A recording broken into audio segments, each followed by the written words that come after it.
Kalian dan aku bakal melihat kisah epik pembunuh bayaran jenius yang paling dibenci di Akademi Sihir Van Kruger. Baru masuk saja, seorang senior penyihir pedang langsung berniat merundungnya.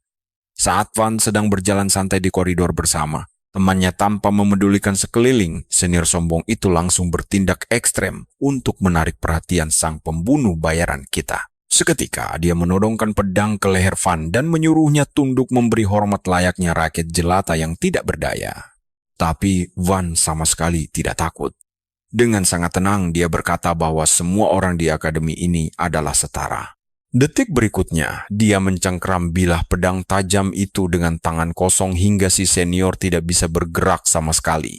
Terkejut setengah mati, si senior berusaha menarik pedangnya sekuat tenaga. Namun Van dengan santai langsung mematahkan bilah besi tersebut. Pecahan pedang berserakan di lantai, dan seketika atmosfer sekitar mendadak mencekam. Di saat itulah, perempuan sombong itu menyadari bahwa dia telah membuat kesalahan besar karena mencari gara-gara dengan monster. Jadi siapa sebenarnya sosok Van Kruger yang sangat kuat ini? Di dunia ini, para penyihir elit menindas manusia biasa yang tidak punya sihir dan mengejek mereka sebagai kaum Garuda. Kerajaan menyebut diskriminasi kejam ini sebagai keteraturan dunia. Bahkan pangeran kedua sampai berencana membantai seluruh kaum tanpa sihir tersebut. Dan disinilah hal gila dimulai. Perhatikan baik-baik saat sang pembunuh bayaran legendaris kita akhirnya beraksi, Van. Van tidak punya kekuatan sihir, tapi dia memiliki keahlian membunuh sadis ala John Wick berpadu ketampanan Gojo Satoru. Van langsung berhadapan dengan ksatria terkuat kerajaan dan menjatuhkannya seketika lewat satu hantaman telapak tangan ke hidung lawan.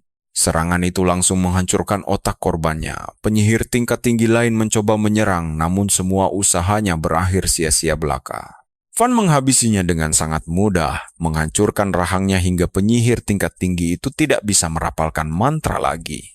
Saat sang pangeran mulai meracau egois dan menganggap kaum Garuda seperti hewan ternak, Van tidak membuang waktu untuk berdebat. Dia langsung membunuhnya berdarah dingin. Setelah itu, Van melapor kepada Heinz, sekutu terdekat sekaligus sahabat karib perjuangannya selama 10 tahun. Mereka bertarung demi menciptakan dunia baru di mana orang-orang tanpa kekuatan sihir tidak lagi ditindas bagai sampah jalanan. Dan kini, saat Heinz bersiap merebut tahta, impian itu terasa nyata. Merasa tugasnya selesai, Van memutuskan untuk kembali pulang. Dia rindu dengan ibu dan adik perempuannya, keluarga yang selalu dia ingat lewat jimat pemberian mereka yang terus disimpan. Namun, sesampainya di sana, pemandangan mengerikan menyambutnya. Seluruh desa hangus terbakar dan mayat-mayat tampak bergelimpangan di mana-mana. Tubuh mereka terkoyak mengenaskan di tanah. Van mencoba meyakinkan dirinya bahwa ini ulah bandit penjara, tapi kenyataannya jauh berbeda. Dia mencari keluarganya dengan cemas. Padahal semua perjuangan hidup dan matinya selama ini murni hanya demi masa depan mereka. Lalu dia melihat ibunya sudah tergantung tak bernyawa di pohon besar. Detik itu juga, seluruh dunia Van serasa runtuh seketika. Belum sempat dia mencerna duka itu, terdengar suara adiknya, Rina, yang merangkak mendekat dengan tubuh penuh lumuran darah segar. Rina menyuruhnya kabur, tapi kalian pasti syok melihat pedang yang tiba-tiba menusuk punggung Van dengan sangat kejam. Para prajurit tertawa puas mengira ancaman terbesar mereka telah mati. Namun meski terluka parah, detak jantung Van tetap stabil. Dia mengendalikan emosinya dengan luar biasa. Dengan tatapan penuh amarah, dia hanya menanyakan satu hal krusial. Siapa dalang semua ini? Jawabannya sungguh di luar nalar. Pelakunya adalah Heinz, sahabat karib yang baru saja dia bantu untuk menduduki tahta kerajaan. Heinz melangkah maju tanpa rasa bersalah sedikit pun, malah berbalik menyalahkan Van atas segala kekacauan yang terjadi di sana. Dia menganggap kemampuan Van membunuh penyihir secara diam-diam adalah ancaman besar yang harus segera dimusnahkan demi keselamatan kerajaan. Karena itulah Heinz berniat melenyapkan seluruh kaum Garuda. Dikhianati oleh sahabatnya sendiri dalam misi hidup mereka, Van menolak menyerah. Dia bersumpah akan membunuh Heinz dengan tangannya sendiri. Van memfokuskan sisa tenaganya hanya untuk menyerang pengkhianat itu seorang. Van memaksakan tubuhnya mengeluarkan jurus rahasia pembunuh bayaran terakhir. Namun Heinz langsung membalas dengan tombak sihir yang sangat mematikan. Dada Van tertusuk parah layaknya Toji Fushiguro. Pada akhirnya luka yang terlampau hebat membuat sang karakter utama kita kalah telak. Sambil mengejek sifat lembut Van yang dianggap lemah, Heinz meninggalkannya begitu saja dalam kondisi sekarat di tanah yang dingin. Di detik-detik terakhir hidupnya, seekor makhluk misterius muncul dan menawarkan kesempatan kedua. Begitu matanya terbuka kembali, keajaiban pun terjadi. Dia tidak lagi berada di medan perang berdarah, melainkan di rumah lamanya dengan Rina yang berdiri sehat sambil tersenyum manis. Rina mengucapkan selamat ulang tahun yang ke-15 kepadanya. Disitulah Van menyadari dia telah mundur 10 tahun ke masa lalu. Meski terasa seperti mimpi buruk, semua ingatan tentang masa depan dan teknik bertarung legendarisnya masih terekam sangat jelas di kepalanya. Di tempat lain, seorang penyihir muda mulai memburu kaum sesat, sementara para ksatria yang mengawalnya terus menghina distrik kaum Garuda. Mereka dengan sangat kejam menyebut penduduk miskin di sana sebagai hewan ternak tanpa sedikit pun rasa kemanusiaan. Sementara itu, Van mulai merencanakan langkah selanjutnya di kehidupan keduanya ini. Di usia 15 tahun, setiap pemuda Garuda, dan mari kita tunggu bersama jalan mana yang akan dipilih Van untuk membalas dendamnya yang luar biasa ini. Kalian dan saya akan melihat orang tanpa sihir sekuat Toji, tapi ibunya melarang dia jadi tentara bayaran. Di kehidupan sebelumnya, pilihan inilah yang mempertemukan dirinya dengan Heinz. Tiba-tiba saja, Van mengingat hal penting. Dengan panik dia meminta keluarganya mengungsi. Lalu segera berlari mencari para pemurni, sekte sesat yang berbahaya. Keyakinan utama kelompok radikal ini adalah bahwa ras Garuda merupakan anak iblis yang harus dimusnahkan dari dunia. Tepat pada hari ini, bajingan-bajingan itu melakukan pembantaian keji atas nama penyucian spiritual mereka. Kali ini Van menolak bersembunyi. Baginya, cara termudah membunuh penyihir adalah dengan mengecoh persepsi mereka terlebih dahulu. Lalu hancurkan otak atau saraf tulang belakang mereka sebelum sempat bereaksi. Van bergerak cepat menghabisi target pertamanya. Kematian pertama ini memancing perhatian musuh. Dia bermanuver lincah memanfaatkan senjata berlapis mana milik lawan sendiri. Van menembus pelindung sang penyihir. Saat musuh merapalkan mantra, Van memangkas jarak sebelum serangan itu mengenainya. Satu pukulan keras mendarat telak di perut lawan. Tersisa 3 musuh lagi. Dan tepat saat dia ingin menghabisi mereka. Nah, perhatikan baik-baik di sini. Musuh menyandera seorang wanita dan memaksa Van untuk segera menyerah kalah. Van menyadari keteledorannya karena tidak memeriksa sekitar. Meski menyerah berarti mati, dia benar-benar tidak punya pilihan lain. Van mengangkat kedua tangannya lalu dipukul jatuh. Seluruh anggota sekte langsung mengeroyok dan menginjak-injaknya tanpa ampun. Salah satu dari mereka mendesak agar Van segera dibunuh karena menganggap anak ini adalah malaikat maut. Membiarkannya hidup hanya akan membawa bencana besar bagi mereka. Namun sebelum mereka bertindak, bantuan tiba-tiba datang. Seorang gadis penyihir melepaskan sihir es yang membekukan para fanatik itu, lalu menyatakan penangkapan mereka detik itu juga. Van terkejut karena di kehidupan sebelumnya, bala bantuan membutuhkan waktu jauh lebih lama untuk tiba di tempat ini. Pasukan itu segera mengamankan para bidah, namun perhatian sang pemimpin langsung tertuju pada Van yang bertarung sendirian. Merasa kagum, dia menjelaskan bahwa salah satu musuh yang tewas memiliki sihir untuk menghanguskan seluruh desa ini. Dia awalnya berniat menyerang dengan sangat hati-hati agar tidak ada korban, namun Van sudah membereskannya terlebih dahulu. Helene yang penasaran pun menanyakan namanya, lalu menyarankan agar Van mempertimbangkan untuk masuk ke Akademi Sihir. Banyak pahlawan dan penyihir hebat lahir dari sana. Namun, Van heran mengapa wanita ini begitu tertarik padanya. Mereka tiba di tempat sunyi, di mana Helene tiba-tiba mengancam akan membunuh Van dengan tatapan dinginnya. Kalian pasti mengira dia kena kan? Tapi secara mengejutkan, anak itu menghilang tanpa menggunakan sihir sama sekali. Dalam sekejap, Van sudah berada di belakang tubuh Helene, membidik titik butanya dan siap melancarkan serangan mematikan. Sebelum menyerang, Van berhenti dan menyindir akting buruk Helene karena dia mendeteksi tidak ada niat membunuh sama sekali. Sang penyihir kagum menyadari bahwa bocah di depannya ini bertarung layaknya seorang prajurit veteran berpengalaman. Dia heran bagaimana Van bisa melawan penyihir hebat hanya bermodalkan kemampuan fisik murni tanpa sihir.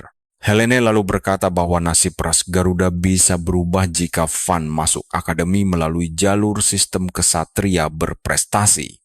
Melalui sistem itu, rakyat biasa pun bisa naik kasta menjadi bangsawan dan mengangkat derajat wilayah mereka sendiri. Van yang mulai penasaran kemudian mengajukan 3 pertanyaan penting kepada wanita itu. Pertama, dia butuh rekomendasi bangsawan dan Helene langsung menawarkan diri untuk menulis surat rekomendasi itu. Kedua, bagaimana orang tanpa sihir bisa bertahan di akademi sihir? Helene mengakui itu memang terdengar tidak masuk akal. Namun dia menjelaskan banyak orang meraih gelar kesatria dengan meneliti teori magis bukan sekadar menggunakannya saja. Mulai dari pembuatan ramuan hingga penelitian lingkaran sihir, dunia sihir ternyata jauh lebih luas dari sekadar mantra. Kini beban berat berada di pundaknya, yang membawa Van pada pertanyaan terakhirnya yang paling krusial. Apa untungnya bagi Helene jika membantu Van menjadi bangsawan? Helene menegaskan dia punya tujuan pribadi yang rahasia. Sebelum Van bertanya lebih jauh, saudarinya datang karena mendengar kabar bahwa adiknya baru saja melawan musuh berbahaya. Di saat bersamaan, Helene bersumpah atas nama keluarga Steinert akan melindungi orang-orang yang dicintai Van jika dia bersedia bertarung. Beberapa hari kemudian, ibu Van masih sangat cemas dan marah besar akibat pertempuran berbahaya yang baru saja terjadi. Namun akhirnya Van menceritakan tentang rencana masuk akademi dan semua keuntungan besar yang bisa mereka dapatkan nantinya. Rina dan ibunya sangat terkejut, namun Van meyakinkan mereka bahwa dia akan membuktikan ras mereka tidaklah lemah. Masa lalunya sebagai pembunuh bayaran harus ditinggalkan, dan dia sadar tidak bisa berjuang sendirian di jalan baru ini. Penawaran Helene membuka jalan hidup baru bagi Van yang pernah mati sekali dan kini enggan menyia-nyiakan kesempatan. Dan percayalah, kalian dan saya akan menyaksikan perjuangan Van menghapus diskriminasi ras Garuda ini. Kalian harus ikut petualangan ini si keras kepala Van, siap membuktikan tekad warisan ayahnya yang luar biasa kepada dunia. Memilih jalannya sendiri, tapi ada satu masalah besar, yaitu uang sekolah yang selangit di tengah ekonomi yang sulit ini. Untungnya, Helene datang memberi hadiah atas jasanya di misi kemarin. Langsung menyelesaikan masalah keuangannya. Tepat sebelum Van pergi, ibunya berpesan dengan lembut agar tidak membiarkan kejamnya dunia luar mengubahnya jadi jahat. Van pun berpamitan lalu memulai petualangan baru, membawa harapan besar keluarga di pundaknya. Kini dia sudah berdiri di depan akademi megah tempat semuanya dimulai. Van benar-benar terpukau melihat kemegahan luar biasa gerbang akademi ini. Di sekelilingnya, orang-orang tampak sangat sibuk. Tiba-tiba, seorang peserta memperkenalkan diri sebagai Alexis von Hohenberg dari keluarga terpandang. Penjaga gerbang langsung tunduk patuh pada anak bangsawan itu. Ada juga gadis rekomendasi dari Duchess Krosenberg, bangsawan hebat lainnya. Saat giliran Van maju mendaftar, dia malah langsung dibentak tanpa alasan jelas. Melihat mata merahnya, anak-anak elit langsung sadar bahwa dia adalah seorang Garuda yang tidak berguna. Perlakuan kejam ini baru permulaan, tapi Van mencoba tetap santai. Dia meyakinkan para penjaga kalau dirinya tidak berniat bikin rusuh dan cuma mau mendaftar. Tapi penjaga yang emosi itu malah mengejeknya karena dianggap tidak tahu diri.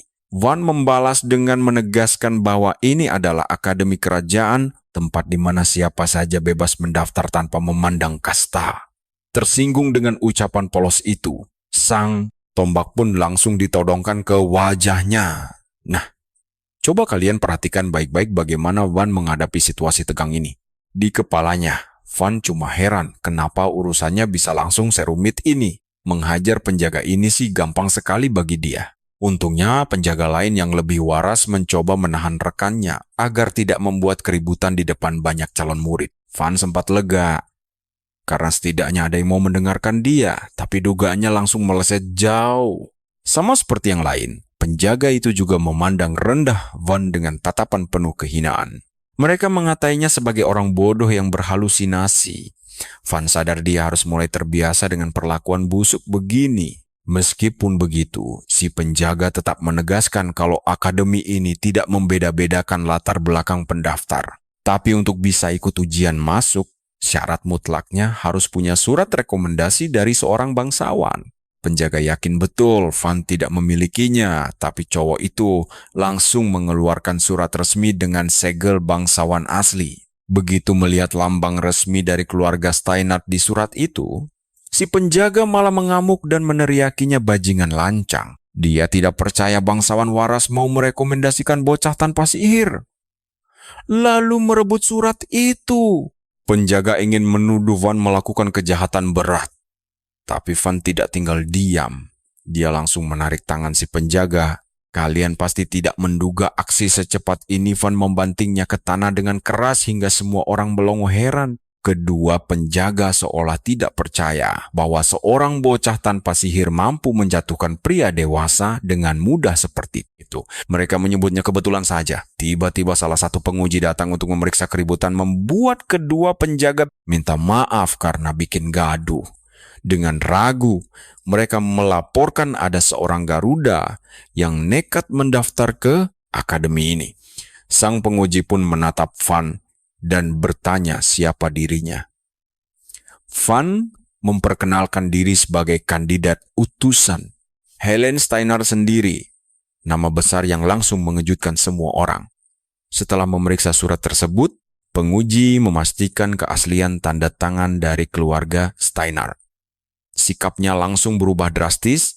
Dia langsung menunduk hormat kepada sang pemuda dan mempersilakannya langsung masuk. Mengingat reputasi keluarga Steinhardt yang luar biasa besar, tiba-tiba saja semua orang penasaran dengan identitas Van, bingung bagaimana dia bisa mendapat rekomendasi itu. Van sendiri merasa tidak nyaman menjadi pusat perhatian dan sadar kalau Helen berasal dari keluarga yang sangat berpengaruh. Begitu melangkah masuk, dia menyadari bahwa semua orang di sana adalah kalangan elit. Dia melihat sekilas Dietrich, sosok pendekar pedang legendaris di masa depan. Ada juga Shell, penyihir api agung, serta gadis berambut pirang, Lunaris, gadis pirang yang kelak menjadi kesatria perkasa. Semua tokoh penting dari kehidupan masa lalunya ini ternyata lulusan dari akademi yang sama. Jika diingat lagi, dulunya Van hanyalah seorang pembunuh berdarah dingin yang tidak pernah bisa bersanding dengan para pahlawan perang kerajaan. Namun, saat perebutan tahta dimulai, mereka semua pada akhirnya malah memihak para pangeran yang korup. Pada akhirnya Van terpaksa menghabisi mereka semua. Sungguh takdir yang sangat ironis. Dia sekarang sedang menatap langsung ke arah calon-calon korbannya di masa depan. Namun kini, di akademi ini, dia harus bersaing sehat dengan mereka semua. Meski jalannya akan sangat sulit, Van bertekad berjuang sekuat tenaga demi mengubah masa depan kerajaan. Saat dia sedang asik bermonolog epik, seorang pria tiba-tiba menegurnya dengan nada meremehkan. Penasaran kelanjutannya? Kita tunggu saja kejutan berikutnya dari Van. Halo teman-teman, mari kita saksikan bagaimana bocah bangsawan sombong ini menuduh karakter utama kita bertindak kurang sopan. Dia langsung menceritakan silsilah keluarganya yang panjang lebar. Tapi Van sudah sangat terbiasa menghadapi drama seperti ini di kehidupan masa lalunya, sampai dia berpikir bahwa mengalah mungkin pilihan termudah. Van teringat nasihat lembut ibunya agar tidak membiarkan kejamnya dunia merusak prinsip hidupnya. Bahkan di kehidupan lamanya, Heinz juga menegaskan hal serupa bahwa tunduk pada orang yang membenci kita tidak akan pernah membuahkan kesetaraan sejati. Nasihat berharga dari sahabat lamanya agar dia selalu bisa menjaga harga diri. Namun bocah manja di depannya yang terus mengoceh ini malah nekat berani main fisik. Kesabaran Van sudah habis sekarang. Dengan tenang Van berujar bahwa si bocah lah yang memulai keributan ini. Sebelum lawan bicaranya sempat mencerna kata-kata itu, Van langsung mencengkeram kedua tangan musuh dan memaksanya langsung berlutut. Teknik ini dinamakan Spalevik, kemampuan luar biasa untuk menahan kekuatan lawan sambil menyelaraskan tenaga sendiri demi bebas mengendalikan gerakan musuh. Gerakan ini persis seperti taktik yang dia gunakan untuk melumpuhkan penjaga sebelumnya. Setelah si bangsawan berlutut tak berdaya, Van mengulurkan tangannya demi memberi hinaan tambahan. Sekarang perhatikan baik-baik bagian ini. Bocah keras kepala itu nekat merapalkan sihir serangan jarak dekat dan siap menyerang. Sebelum sebuah suara berwibawa menghentikan pertarungan itu, Semua orang seketika membeku melihat kedatangan pangeran. Highness yang menegaskan bahwa kaum Garuda adalah sekutu penting kerajaan. Bocah sombong tadi segera meminta maaf, sementara Highness tetap bersikap sangat rendah hati dengan menganggap dirinya sebagai peserta ujian biasa yang ingin diperlakukan secara wajar. Dia juga menawarkan keramahan serupa kepada Van. Tapi protagonis kita terlalu sibuk mencerna kenyataan pahit bahwa pria berwajah ramah ini nantinya akan menjadi lulusan akademi di masa depan. Kehadiran Pangeran ke-9 membuat para murid terkejut karena tidak menyangka dia ikut ujian seperti peserta biasa. Terlebih lagi, sikap ramahnya pada kaum Garuda justru membuat reputasi sang pangeran terlihat jauh lebih mulia di mata semua orang. Sementara itu, Van mulai teringat obrolan lama mereka ketika Highness sempat menceritakan bahwa dia pernah belajar di akademi ini dahulu kala. Kenangan itu kini terbukti nyata. Sang pangeran menduga kehadirannya mungkin membuat Van merasa segan, lalu mengaku bahwa dia pun gugup karena standar kelulusan ujian masuk ini terkenal sangatlah tinggi. Sambil menawarkan jabat tangan, Highness meyakinkan Van agar tidak perlu merasa tertekan dan mengajak semua peserta untuk berjuang bersama semaksimal mungkin, melakukan yang terbaik. Namun, Van menatap senyuman itu dengan penuh keraguan, karena tahu betul pesona karismatik sang pangeran. Kalian pasti tahu kan, kalau senyum hangat itu cuma kedok. Karena si pangeran licik ini sedang merencanakan sesuatu yang busuk. Hasrat untuk menghabisi pangeran di tempat ini sempat terlintas. Namun Van sadar tindakan gegabah itu akan menghancurkan masa depannya. Walaupun hatinya dipenuhi dendam pada monster pembantai keluarganya, Van memilih untuk menahan diri dan mengendalikan amarahnya. Ekspresi dingin penuh rasa jijik itu membuat Highness bingung dan bertanya-tanya.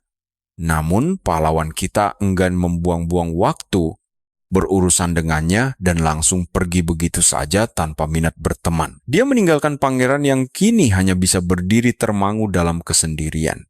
Tindakan berani ini membuat kandidat elit lainnya geram, lalu mengejek bahwa orang tanpa bakat sihir tak lebih dari binatang. Tiba-tiba terdengar teriakan lantang menyuruh semua tenang. Rupanya itu adalah suara penguji yang datang untuk mengumumkan bahwa proses registrasi para peserta ujian telah resmi ditutup. Selanjutnya, mereka semua akan segera dikawal menuju lokasi ujian, sebuah wilayah misterius yang dikenal sebagai hutan bayangan. Nama tempat itu langsung memicu rasa penasaran Van. Di adegan berikutnya, para penguji sudah bersiap di dekat gerbang masuk. Sang pengawas menyambut para peserta di hutan yang akan menjadi arena ujian tahun ini. Seperti yang sudah mereka ketahui, akademi ini terkenal hanya melahirkan murid-murid elit berkemampuan tinggi untuk masa depan kerajaan. Itu berarti mereka tidak menerima pemula yang tidak berbakat. Babak pertama ujian akan menguji tingkat kemampuan dasar sihir dari setiap peserta. Selain itu, hutan bayangan ini dipenuhi oleh energi mana yang sangat pekat di dalamnya. Di area paling dalam dari hutan tersebut tumbuh sejenis bunga mistis yang langka. Tugas para peserta adalah mengumpulkan 10 tangkai bunga tersebut. Penghalang terbesarnya adalah monster lapar berkekuatan mana yang menghuni tempat tersebut, sehingga misi ini tidak akan mudah. Van memang sudah mengira ujiannya akan sulit, namun dia sama sekali tidak menduga harus bertarung melawan monster ganas secepat ini sejak awal. Aturan lainnya menegaskan bahwa gangguan luar dilarang keras, namun kerja sama kelompok atau membentuk tim sangat diperbolehkan. Meski begitu, syarat kelulusan tetap mewajibkan setiap individu untuk mengumpulkan masing-masing 10 tangkai bunga secara mandiri tanpa bantuan. Menurut pengawas, membentuk kelompok yang terlalu besar justru bisa menjadi kerugian tersendiri bagi mereka. Batas waktu misi ini hanya sampai matahari terbenam. Terakhir, penguji menjelaskan bahwa setiap peserta akan diberikan sebuah lencana khusus yang jika dihancurkan akan memanggil tim penyelamat untuk menolong mereka dari mara bahaya. Tapi ingat, tindakan tersebut otomatis membuat mereka didiskualifikasi seketika. Ujian pun resmi dimulai, dan seluruh peserta diperintahkan memasuki.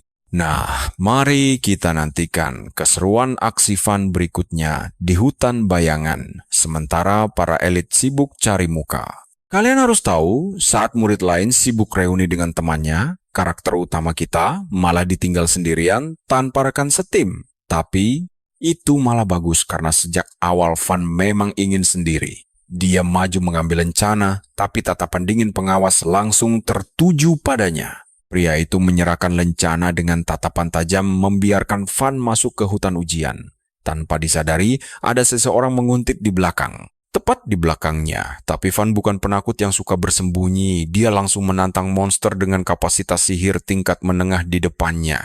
Secara sederhana, hewan yang memiliki mana disebut monster sihir. Kemampuan fisik makhluk liar ini jauh lebih kuat dibandingkan manusia biasa. Bahkan menghadapi mereka seringkali jauh lebih merepotkan daripada bertarung melawan sesama manusia biasa. Dan monster itu langsung menerjang ke arahnya. Van teringat kalau sejak dia bekerja sebagai pembunuh bayaran, target utamanya selalu manusia biasa. Yang berarti dia sudah lama tidak melawan monster. Dan melihat monster raksasa yang melompat ke arahnya saat ini, entah apa yang dipikirkannya, pembunuh bayaran kita malah melayangkan pukulan mentah. Dia menghajarnya seperti prajurit barbar, semua berkat teknik bela diri khusus pembasmi monster sihir yang untungnya sudah dia kuasai sejak lama. Perhatikan bagian ini. Dia mendadak menciptakan teknik baru mirip meme era Heian Sukuna. Sihir ini memusatkan seluruh momentum serangan dalam satu hantaman keras, hingga daya hancurnya menembus tubuh monster. Biasanya jurus ini sangat sulit mengenai target, tapi bagi monster liar yang bergerak tanpa berpikir, ini cara paling ampuh. Monster itu langsung tewas seketika di hadapan Van. Sambil menatap jasad monster, Van kembali teringat masa-masa sulitnya saat masih aktif bekerja dahulu, di mana dia juga harus mempelajari kelemahan monster liar demi bertahan hidup. Di sisi lain, dia sadar ada penguntit yang mengawasinya. Namun pemuda itu memilih pura-pura tidak tahu dan lanjut melangkah. Ternyata, penguntit itu adalah dua orang berandalan yang tidak percaya melihatnya. Mereka shock melihat bocah seumurannya memiliki kekuatan mengerikan seperti itu. Tidak sudi mempercayai kekuatan murninya, mereka menuduhnya memakai racun murahan. Taktik licik yang menurut mereka tidak akan mempan. Di saat bersamaan, salah satu dari mereka mengingatkan rekannya tentang larangan menyerang peserta lain. Namun bagi mereka aturan itu cuma sekadar gertakan kosong belaka karena tidak ada satupun orang yang rela melihat klan Garuda lolos. Terlebih lagi, Van sudah berani menghina sang pangeran sebelumnya, membuat berandalan ini merasa tindakannya menyingkirkan Van akan dianggap sebagai kepahlawanan. Bocah sombong ini merasa tindakannya tidak akan pernah bisa disalahkan. Gaya bicaranya seperti detektif jenius, tapi kapasitas otaknya sangat memprihatinkan. Lupakan si bodoh itu. Di adegan berikutnya, sang pengawas terlihat berjalan menuju sebuah sel raksasa dengan dikawal beberapa prajurit bersenjata. Pria itu meminta kunci sel, sementara para penjaga mulai ragu apakah rencana gila yang akan mereka lakukan ini benar-benar aman. Dengan sombong dia menjamin bahwa monster itu sudah dikendalikan sihir dan berniat melepasnya demi mencabik-cabik bocah yang menyusup ke ujian masuk. Mereka semua memang bersekongkol menyingkirkan bocah klan Garuda itu. Menolak peserta yang membawa surat rekomendasi secara terang-terangan tentu mustahil dilakukan. Tapi jika sampai klan Garuda lolos, kehormatan akademi mereka akan hancur seketika. Berdalih bahwa klan terkutuk itu pantas mendapatkan nasib buruk, pengawas licik ini tetap bersikeras menjalankan rencana jahatnya. Penjaga sempat memperingatkan bahwa monster liar itu bisa membahayakan peserta ujian lainnya. Namun sang pengawas merasa tidak perlu khawatir karena Van saat ini terpisah sendirian jauh dari jangkauan para peserta ujian yang lain. Sambil memegang kunci, dia membuka gerbang besi dan memerintahkan monster itu memburu klan Garuda demi menjaga nama baik akademi mereka.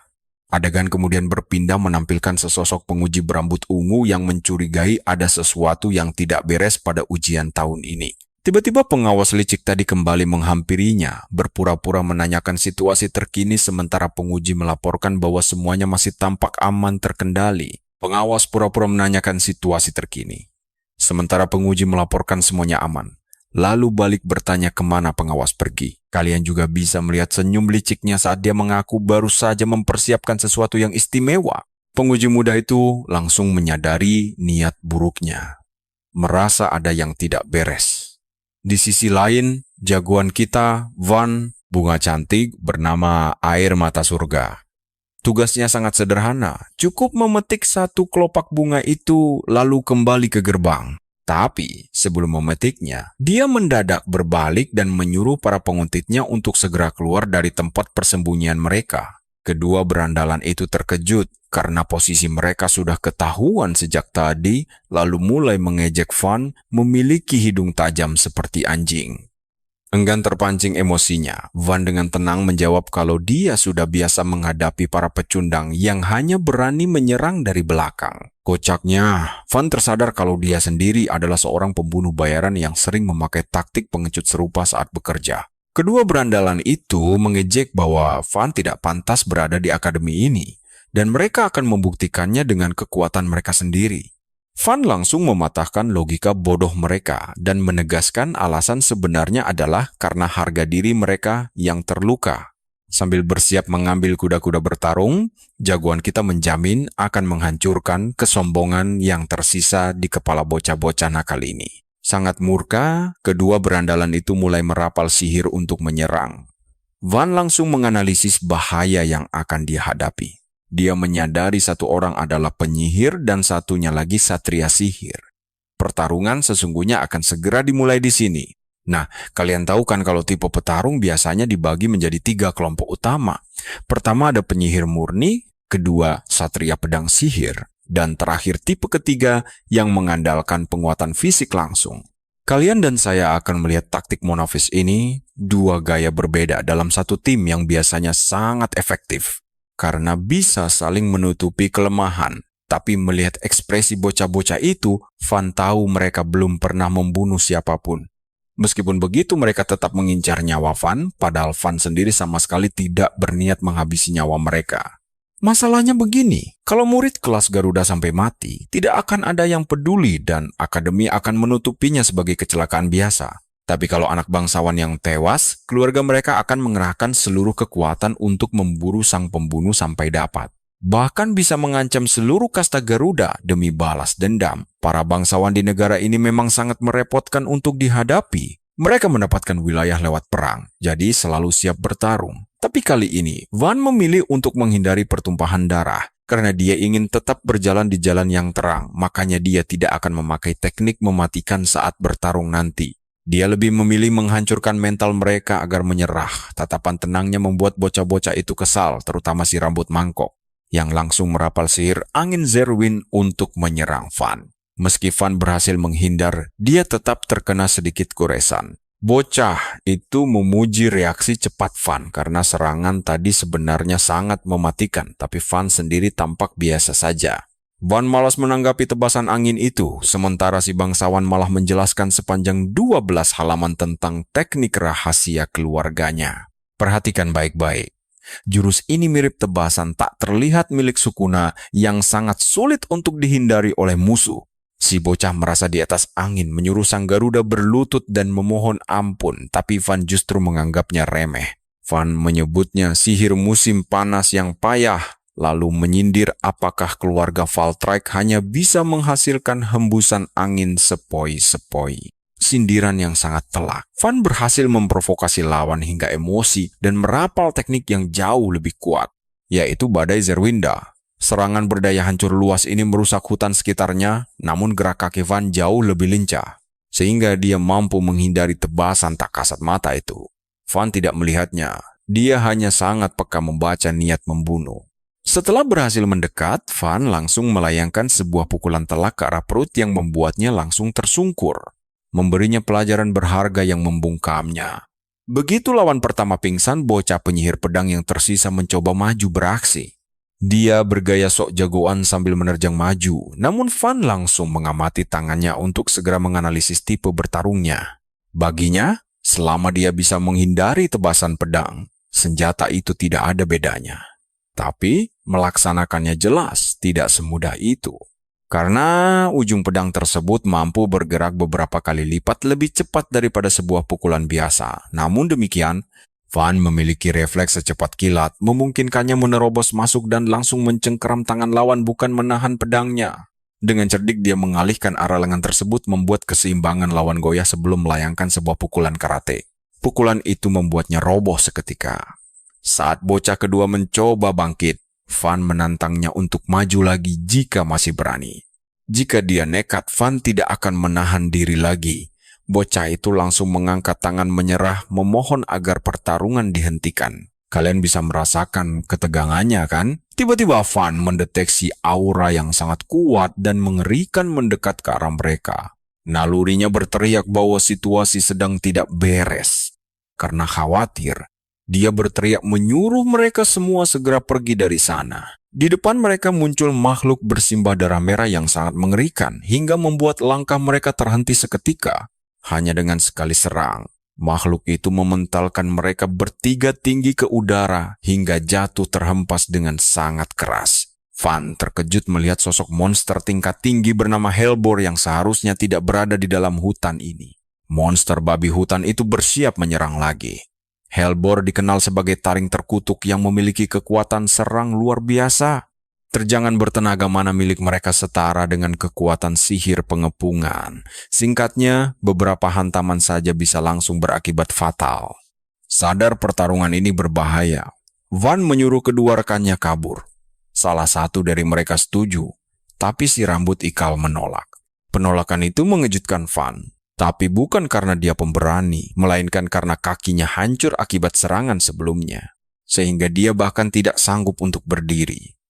Van terlalu fokus mengkhawatirkan bocah itu daripada babi hutan di depannya, yang sekarang sedang bersiap menyerang ke arah mereka. Situasi menjadi rumit karena dia tidak bisa melarikan diri sambil menggendongnya, sebab Hellboar pasti akan mengejar mereka, terutama karena monster tersebut memiliki kebiasaan memburu mangsa yang sudah ditandai. Pilihan kedua adalah menghancurkan lencana untuk memanggil penguji. Namun bala bantuan pasti membutuhkan waktu yang cukup lama. Bocah dengan kaki terluka merasa tidak bisa lanjut dan menyuruh temannya pergi demi menjaga harga diri keluarga Valtryek. Dia bersikeras ingin menghadapi monster itu sendirian. Namun temannya menolak pergi dan tidak mau meninggalkan kawannya begitu saja. Karena tindakan tersebut hanya akan mempermalukan nama baik keluarganya. Di saat para anak bangsawan ini berdebat, Van hanya bisa merasa heran melihat tingkah mereka. Dia pun menyuruh mereka segera memecahkan lencana selagi dia menahan monster itu. Percayalah pada saya. Kalian dan saya pasti penasaran bagaimana nasib mereka menghadapi monster mengerikan ini selanjutnya. Yuk, kita lihat kisah seru ini, di mana para bocah sombong memilih mati bertarung menggunakan sihir mereka. Kebodohan dan harga diri murahan kelas Vegeta ini bikin Van kesal. Dia berteriak kalau mereka memang ingin bertarung, maka mereka harus menang karena itulah kehormatan sejati bangsawan. Tapi bukannya paham situasi saat ini. Mereka malah terus mengejeknya sebagai ras Garuda. Sementara itu, si monster babi hutan tampak sangat santai, membiarkan mereka mengobrol lama, sebelum akhirnya kembali bersiap menyerang dari jarak yang sangat dekat sekali. Si pengawas bersikap santai karena tahu pertunjukan utama akan dimulai. Penasaran dengan ucapannya, sang penguji bertanya apa maksudnya. Paman jelek itu enggan menjelaskan dan malah bertanya apakah ada yang meminta bantuan. Namun belum ada tanda-tanda. Semuanya masih sunyi. Hal ini membuat si paman girang karena dia menduga si anak Garuda sudah tewas mengenaskan tanpa sempat meminta tolong. Padahal semua barang milik para peserta sudah disita di awal ujian. Rencana paman ini hanyalah mengambil tas milik Van sebelumnya dan menunjukkan tas itu kepada si monster babi hutan agar target buruannya terkunci oleh aroma tersebut. Dengan rencana semudah itu, dia yakin riwayat bocah itu tamat dan tinggal menunggu laporan kematiannya saja. Dia tertawa pelan sekali, merasa dirinya sejenius Ayano Koji dalam memanipulasi situasi, sementara sang penguji masih kebingungan. Nah, perhatikan bagian ini, karena pertempuran sengit melawan monster babi hutan itu kini kembali berlanjut. Monster tingkat tinggi itu masih cukup jauh. Ketiganya bersiap menghadang dan Van mulai menyusun rencana. Dia akan maju duluan sebagai pembuka serangan, tetapi para bangsawan sombong itu menolak mendengarkan perintahnya.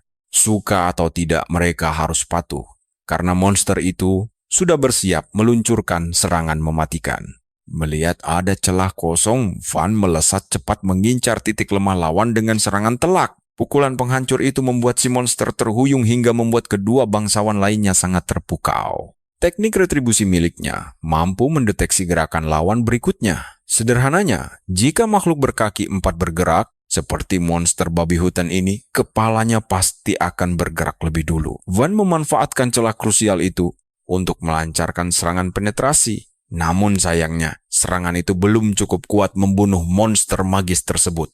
Meski teknik bela dirinya masih hebat, tubuh barunya ini tidak memiliki ketahanan fisik 10 tahun seperti dulu lagi. Pasti kalian paham kan kalau mengalahkan monster tingkat tinggi dengan satu serangan itu mustahil sekarang. Dia langsung menyuruh rekannya menyerang bersamaan, membuat si bangsawan angin mengeluarkan tebasan angin tajam miliknya. Begitu pula si pendekar pedang sihir yang mencoba menebas kulit keras si monster namun gagal total. Pedangnya seperti menghantam dinding batu.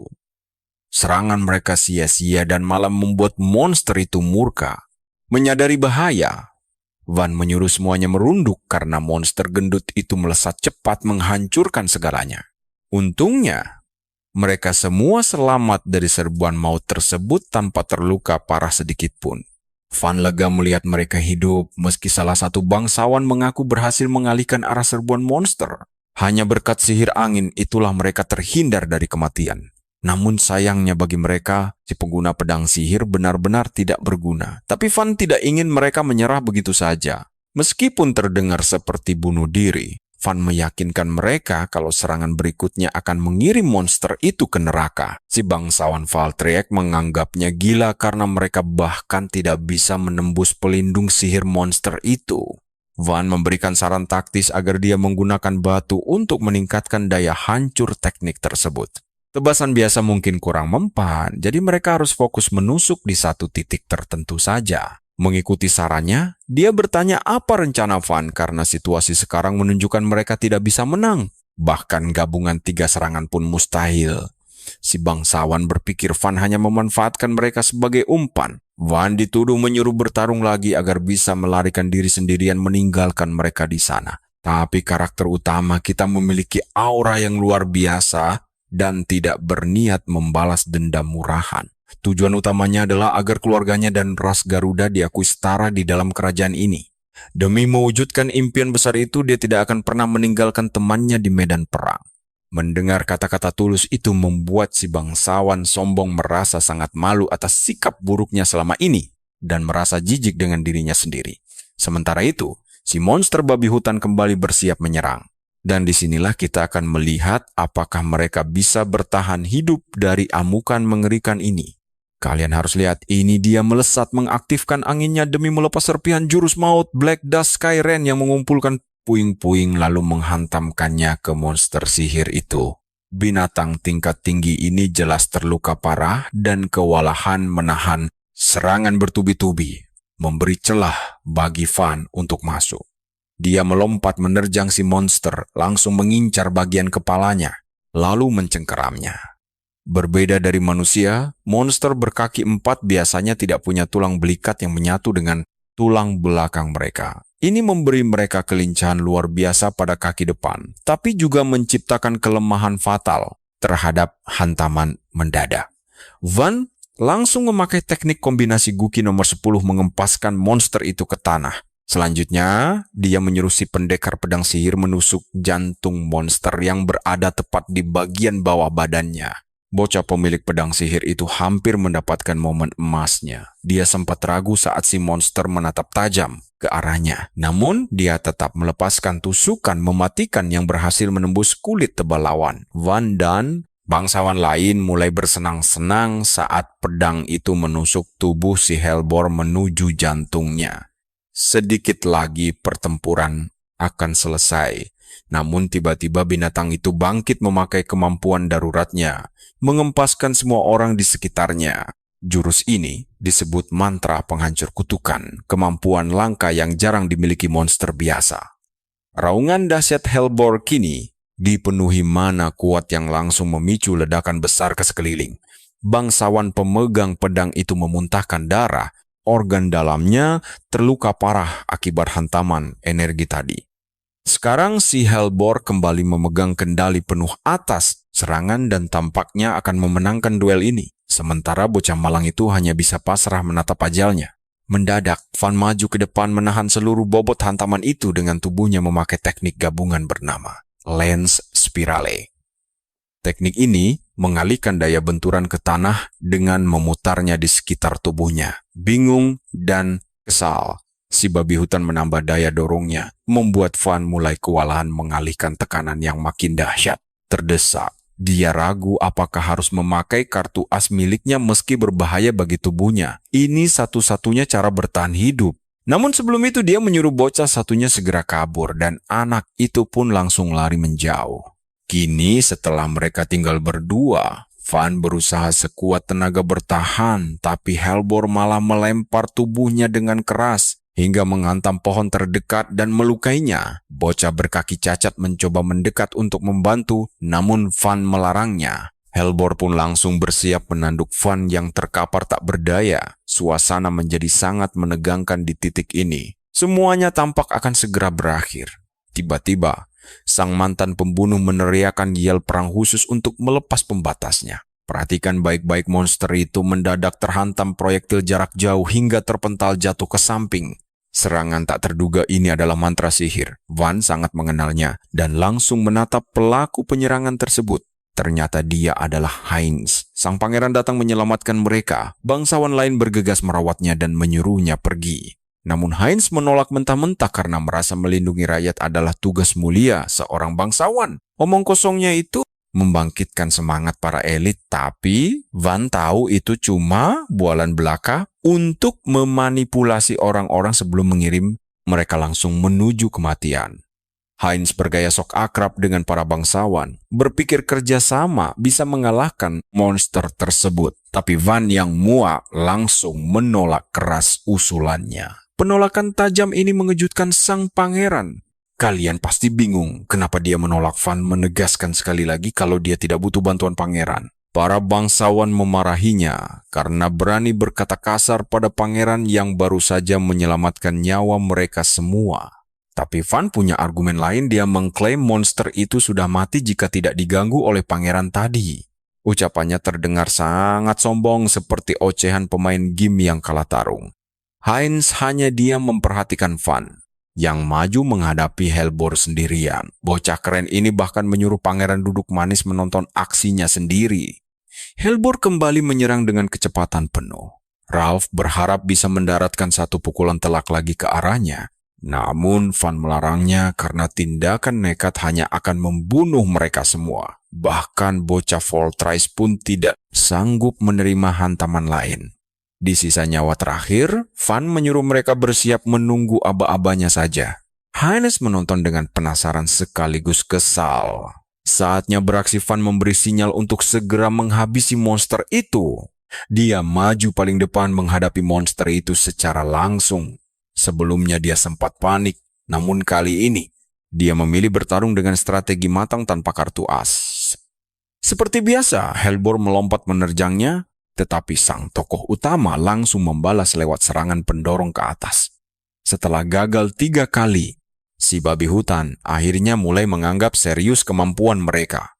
Maka dari itu, Helbor melancarkan serangan dengan hati-hati. Dan percayalah, kalian akan takjub melihat bagaimana Van membaca gerakan tipuan ini.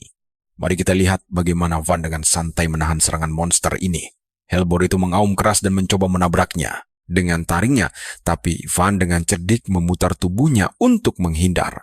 Para bangsawan lain yang melihat kejadian itu, termasuk Heinz, merasa sangat terkejut melihat kecepatan luar biasa Van tanpa sihir sedikit pun. Di saat bersamaan, Helbor kembali terkena hantaman telak dari Van yang lihai memainkan pusat gravitasinya. Teknik bertarung ini benar-benar sangat mulus hingga Heinz sendiri baru pernah melihatnya dilakukan penyihir tingkat tinggi. Pertarungan berlanjut dengan Van yang terus mempermainkan tubuh Helbor tersebut, menyerang kepalanya berkali-kali secepat mungkin. Sayangnya, pukulan biasa itu masih belum cukup kuat untuk benar-benar menjatuhkan sang monster, karena Van bertarung murni tanpa bantuan sihir penguat apapun. Bagi monster raksasa seperti ini, tinju Van hanya terasa seperti tepukan kecil, membuat rasa percaya dirinya meningkat pesat. Heinz yang menonton khawatir melihatnya, padahal ini memang rencana Van sejak awal. Dia sengaja memancing emosi sang monster agar melakukan kesalahan fatal. Ketika sang monster mengaktifkan kemampuan raungan khususnya, Van langsung bersiap menembus serangan pemecah suara itu. Perhatikan baik-baik di sini. Van menyuruh si penyihir angin melepas sihirnya, membuat sang bangsawan merapal rending sekali lagi, mengarahkan badai angin langsung ke dalam mulut monster. Akibatnya saluran udara tersumbat dan memicu ledakan di dalam kerongkongannya sendiri. Saat monster itu limbang tak berdaya, Van memanfaatkan celah emas ini dengan melompat turun tepat di depannya. Kemudian dia mendekatkan kedua tangannya untuk merapal doppelganger, teknik rahasia penembus zirah demi menciptakan gelombang kejut dahsyat. Serangan ganda dari kedua sisi ini bertujuan meremukkan tengkorak babi itu dari dalam. Kali ini pukulannya mendarat dengan sangat akurat dan sang monster akhirnya tumbang sepenuhnya. Begitu penghalang sihir lenyap, Van langsung berteriak keras ke arah bocah bangsawan itu, menyuruhnya mengambil kesempatan emas untuk bersinar. Sang bangsawan muda langsung bertindak tanpa ragu, sedikit pun menebas kepala babi hutan raksasa itu hingga tamat selamanya. Sementara itu, bocah penyihir angin tampak tercengang tak percaya, bergumam betapa gilanya mereka bisa mengalahkan monster kelas Hellbore sekuat itu. Sementara itu, Van perlahan bangkit berdiri, lalu berjalan menghampiri sang bangsawan dan mengulurkan tangannya. Dia bertanya, apakah pemuda itu baik-baik saja dan masih sanggup berdiri. Untuk kali ini, sang bangsawan membuang kesombongannya, lalu menyambut uluran tangan Van untuk membantunya bangkit. Sambil mengeluh bahwa seluruh tulang di tubuhnya terasa mau patah akibat hantaman gelombang kejut tadi, Van menjelaskan dengan santai kalau serangan itu memang dilapisi energi sihir, sehingga merusak keseimbangan tubuhnya begitu parah. Mantan pembunuh itu menyarankan agar dia menutup telinga lain kali, karena hal itu bisa mengurangi efek getaran sihirnya. Sang bangsawan tersenyum tipis dan berjanji akan mengingat tips itu, walau dia sangat berharap tidak perlu lagi bertemu. Tidak ingin melawan Hellbore itu lagi, tapi tunggu dulu. Setelah monster itu tumbang, barulah Van tersadar sesuatu tentang bunga yang wajib mereka kumpulkan demi lulus ujian. Namun, ternyata di sana hanya tersisa 2 tangkai saja. Kenyataan pahit ini langsung mengingatkan Van pada perkataan sang penguji tentang rumitnya bekerja sama dalam kelompok besar. Rasa cemas mulai menghantuinya karena dia bingung harus berbuat apa, mengingat waktu ujian mereka sudah hampir habis. Sebelum Van sempat memikirkan rencana lain, si bocah penyihir angin tiba-tiba melangkah maju dan mengambil kedua bunga tersebut. Dia lalu berjalan mendekati Pangeran Heinz dan menyerahkan 1 bunga dengan penuh rasa hormat sebagai tanda baktinya. Sang pangeran menerimanya dengan tenang sembari mengucapkan terima kasih. Melihat hal itu, Van langsung menyindir tindakan si bangsawan yang dengan mudahnya memberikan kelulusan cuma-cuma kepada orang yang sedari tadi hanya berdiri diam menonton jalannya pertempuran. Dia bahkan menyebut tindakan itu mirip seperti sebuah suap halus. Tentu saja, sang bangsawan langsung merasa tersinggung dan membalas ketus bahwa itu adalah kewajiban bawahan setia. Tapi, saat dia berbalik menyerahkan bunga kedua kepada Van, kali ini Van benar-benar terkejut setengah mati. Dia sama sekali tidak menduga akan mendapatkan perlakuan baik seperti ini. Dia hanya bisa berdiri mematung kebingungan karena tak percaya. Bahkan sempat bertanya apakah sang bangsawan salah memberikan bunga berharga tersebut. Sang bangsawan menjawab tenang bahwa dia sengaja melakukannya untuk membalas budi karena dia tidak mau berutang apapun. Apalagi dia tidak mau berutang budi pada rakyat jelata. Lalu meminta Van berhenti memanggilnya penyihir angin sembarangan. Dia pun memperkenalkan diri dengan nama Fogg, sedangkan rekannya yang lain ikut melangkah maju dan menyebut namanya Ralph. Van menyambut hangat perkenalan tersebut dengan menyebut namanya sendiri. Lalu mereka bertiga saling berjabat tangan dengan akrab.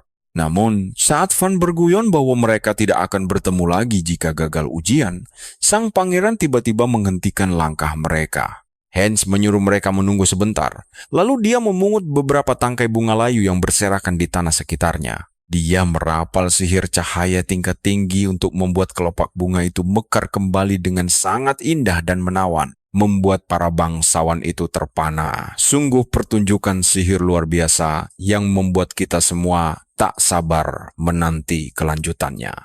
Kalian dan saya akan melihat aksi keren sang pangeran. Tapi si karakter utama malah memotong momen itu karena matahari hampir terbenam dan mereka harus segera pulang. Fak langsung marah dan membentak, menyuruhnya berhenti mengatur-atur mereka, apalagi saat sang pangeran sendiri sedang berdiri bersama mereka. Tepat ketika mereka akan pergi, Pangeran Heinz tiba-tiba membahas sesuatu yang dia sadari sebelumnya. Dia menunjuk bagaimana Van dengan hati-hati menutupi jejak kakinya dengan tanah sepanjang jalan. Berdasarkan apa yang dia ketahui, kemampuan menghapus jejak seperti itu adalah teknik yang biasa digunakan oleh para pembunuh bayaran. Dia melanjutkan penjelasannya bahwa kemampuan bela diri yang dia saksikan saat bertarung ditambah kebiasaan halus Van sangat kuat, mengindikasikan bahwa dia bukanlah orang biasa, melainkan seseorang yang dilatih menjadi pembunuh profesional. Mendengar ini, jagoan Kit merasakan sedikit ketegangan mulai terbangun di dalam dirinya.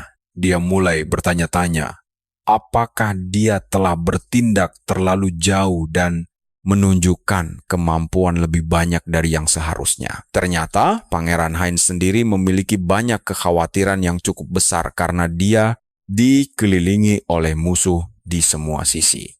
Ayahnya, sang raja, telah menikahi banyak putri dari wilayah taklukan untuk memperkuat kekuasaannya, menciptakan jaringan politik kerajaan yang rumit.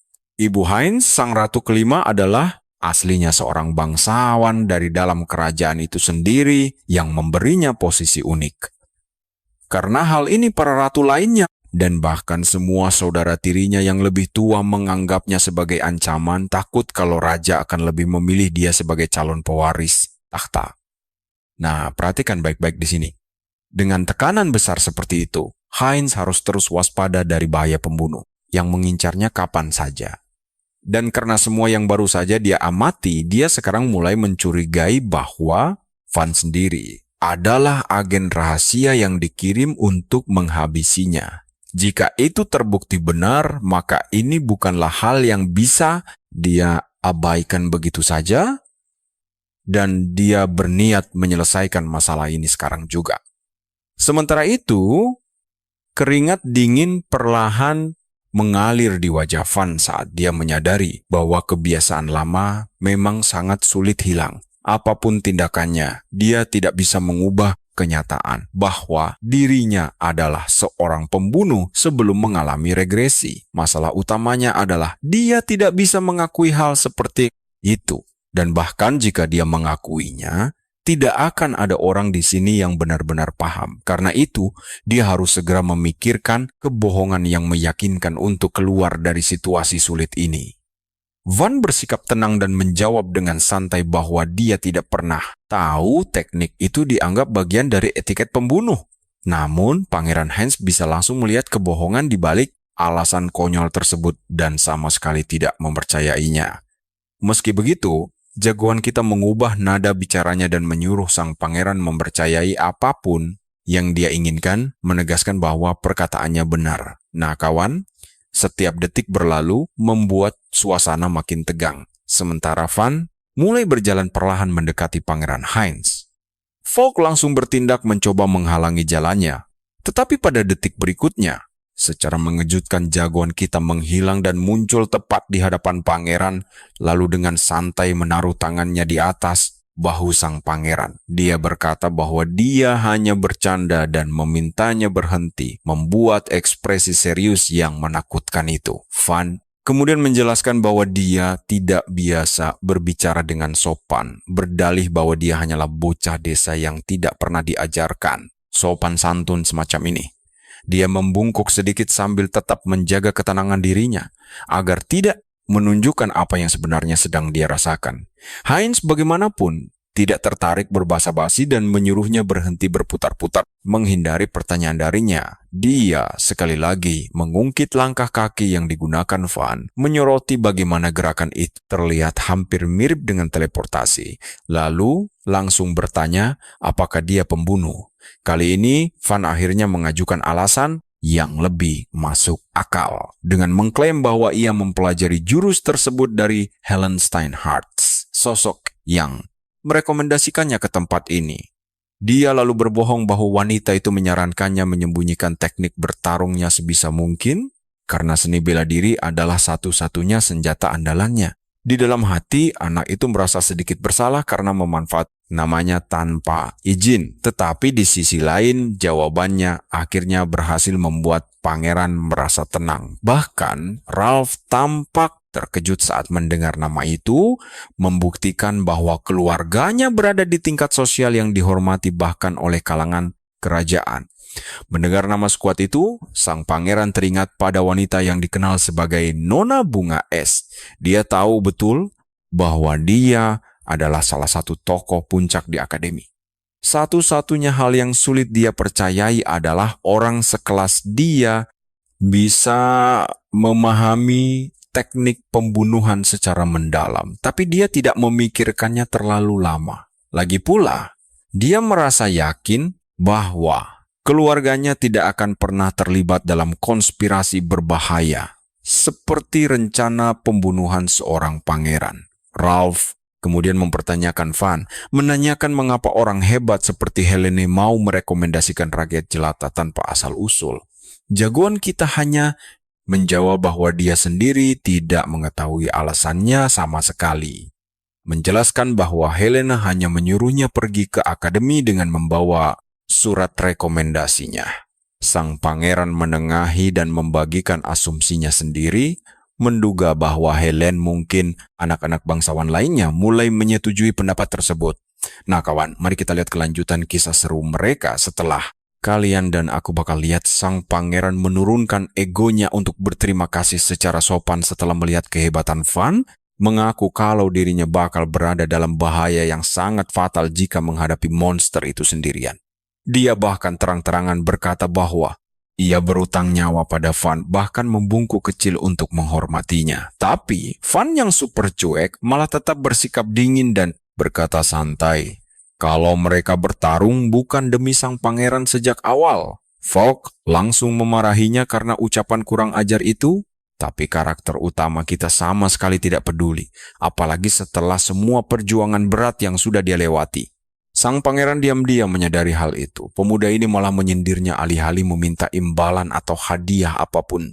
Saat batas waktu berakhir, para murid mulai keluar dari dalam hutan. Beberapa di antara mereka tampak membawa bunga hasil buruan, sedangkan yang lain pulang dengan babak belur, lelah, dan tangan hampa. Atmosfer kecemasan mendalam menyelimuti mereka karena bingung bagaimana harus menghadapi keluarga setelah gagal masuk ke akademi yang sangat bergengsi ini. Sementara itu, sang profesor licik mulai merasa sangat gelisah karena sang pangeran masih belum kembali juga. Padahal dia sudah memastikan hanya monster-monster lemah yang berkeliaran di hutan agar sang pangeran bisa menang dengan mudah. Tapi hal yang paling membuatnya sangat cemas adalah monster babi hutan neraka itu belum menampakkan diri. Tepat saat itu, perhatikan baik-baik karena 4 orang akhirnya keluar dari hutan. Profesor langsung lega melihat sang pangeran selamat, namun kelegaan itu mendadak berubah menjadi kemarahan begitu matanya melihat Van. Sang penguji langsung menyapa dan bertanya, apakah keadaannya baik-baik saja atau tidak? Di sisi lain, profesor mereka langsung kehilangan kendali dan berteriak bahwa Van seharusnya sudah mati sekarang. Dengan wajah polos, cowok kita dengan santai bertanya apakah sang profesor tidak suka dia hidup, menyadari dirinya keceplosan. Profesor itu langsung berusaha menenangkan diri dan beralasan kalau dia hanya terkejut saja melihat Van bisa kembali dengan selamat. Namun, Van dengan sangat santai memberitahu mereka bahwa dirinya tidak datang sendirian. Satu persatu rekannya muncul di belakangnya sambil bersusah payah menyeret sesuatu yang sangat besar di tanah. Profesor hampir saja terkena serangan jantung saat melihat barang bawaan mereka itu. Bahkan penguji pun terbelalak kaget, lalu bertanya, apakah benda itu benar-benar kepala monster sihir? Para murid menduga makhluk ini dikirim untuk membunuh sang pangeran, jadi mereka membawa kepalanya sebagai bukti nyata. Kedua instruktur seketika terdiam dengan alasan yang sangat berbeda. Sang penguji heran bagaimana monster sebahaya itu bisa lolos, sementara profesor syok karena rencananya gagal total. Kalian pasti tahu kan betapa paniknya dia saat terpojok. Untungnya, sang pangeran langsung mengalihkan perhatian semua orang dengan memuji kelompok tersebut secara terang-terangan. Namun melihat sang pangeran tidak terluka sedikit pun, rasa kecewa sang profesor semakin mendalam. Penguji kemudian bertanya dengan sopan kepada sang pangeran apakah ia ikut bertarung dalam pertempuran sengit itu. Pangeran menjawab dengan tenang kalau ia hanya menonton dari pinggir saja. Mendengar itu, profesor sadar posisinya sangat terancam. Jika rahasia tentang dia yang melepaskan monster itu terbongkar, karir dan nyawanya dipastikan akan tamat. Sang pangeran lalu bertanya dengan wajah polos mengapa wajah profesor terlihat sangat pucat. Profesor itu langsung memutar otak dan buru-buru memuji kehebatan pangeran yang luar biasa. Karena berhasil mengalahkan monster sekuat itu, pangeran segera meluruskannya dan mengingatkan sang profesor yang linglung bahwa ia sama sekali tidak bertarung. Pahlawan sebenarnya adalah yang lain, terutama Van sebagai sosok kunci yang menyelamatkan nyawa mereka sendirian. Hal ini tentu membuat kedua instruktur tersebut benar-benar terkejut setengah mati. Mereka tidak percaya seorang Galda bisa menjadi yang terkuat di sana. Ralph langsung membelanya dan berkata bahwa Van punya pengetahuan sihir yang luar biasa untuk ukuran seorang Galda. Ditris juga dengan malu-malu mengiyakan bahwa pujian pangeran memang sangat pantas didapatkan Van.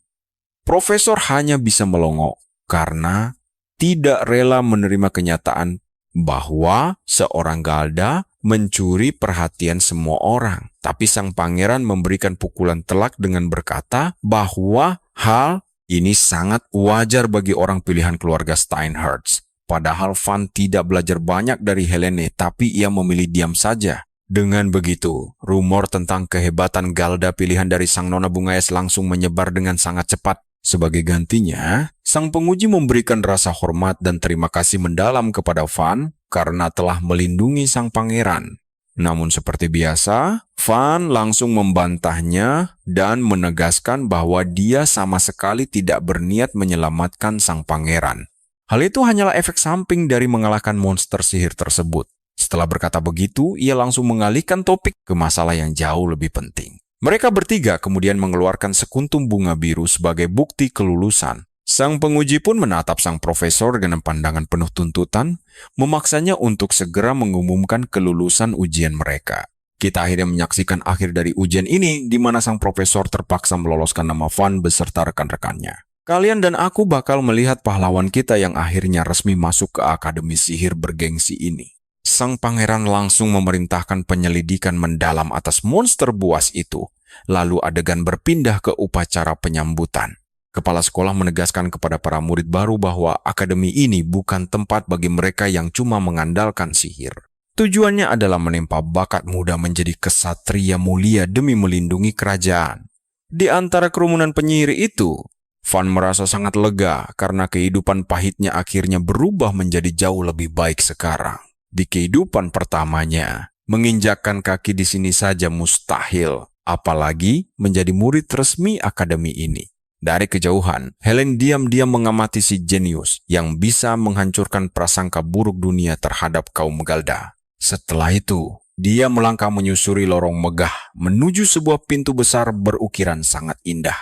Di dalam ruangan, ada meja bundar dengan 5 kursi mewah, di mana 4 petinggi lainnya menatap tajam ke arahnya. Putri Pedang Karina Riotel langsung menegur Helen karena berani datang terlambat dengan wajah tanpa dosa. Sementara itu, Amelia Rodoval tetap tenang dan langsung menanyakan apa tujuan utama dari pertemuan mendadak ini. Arnold Clevis di tangan senyap memperjelas bahwa hanya ada satu agenda penting yang akan mereka bahas malam ini. Nah, perhatikan baik-baik bagian ini. Mereka mau menyingkirkan penyusup kotor yang berani masuk ke akademi mereka. Amelia yang bingung bertanya apa maksudnya. Lalu Arnold menjelaskan tentang kehebohan besar di kalangan bangsawan. Masuknya murid Galda pertama dalam sejarah memicu amarah para elit, bahkan Karina mengejek keputusan konyol itu.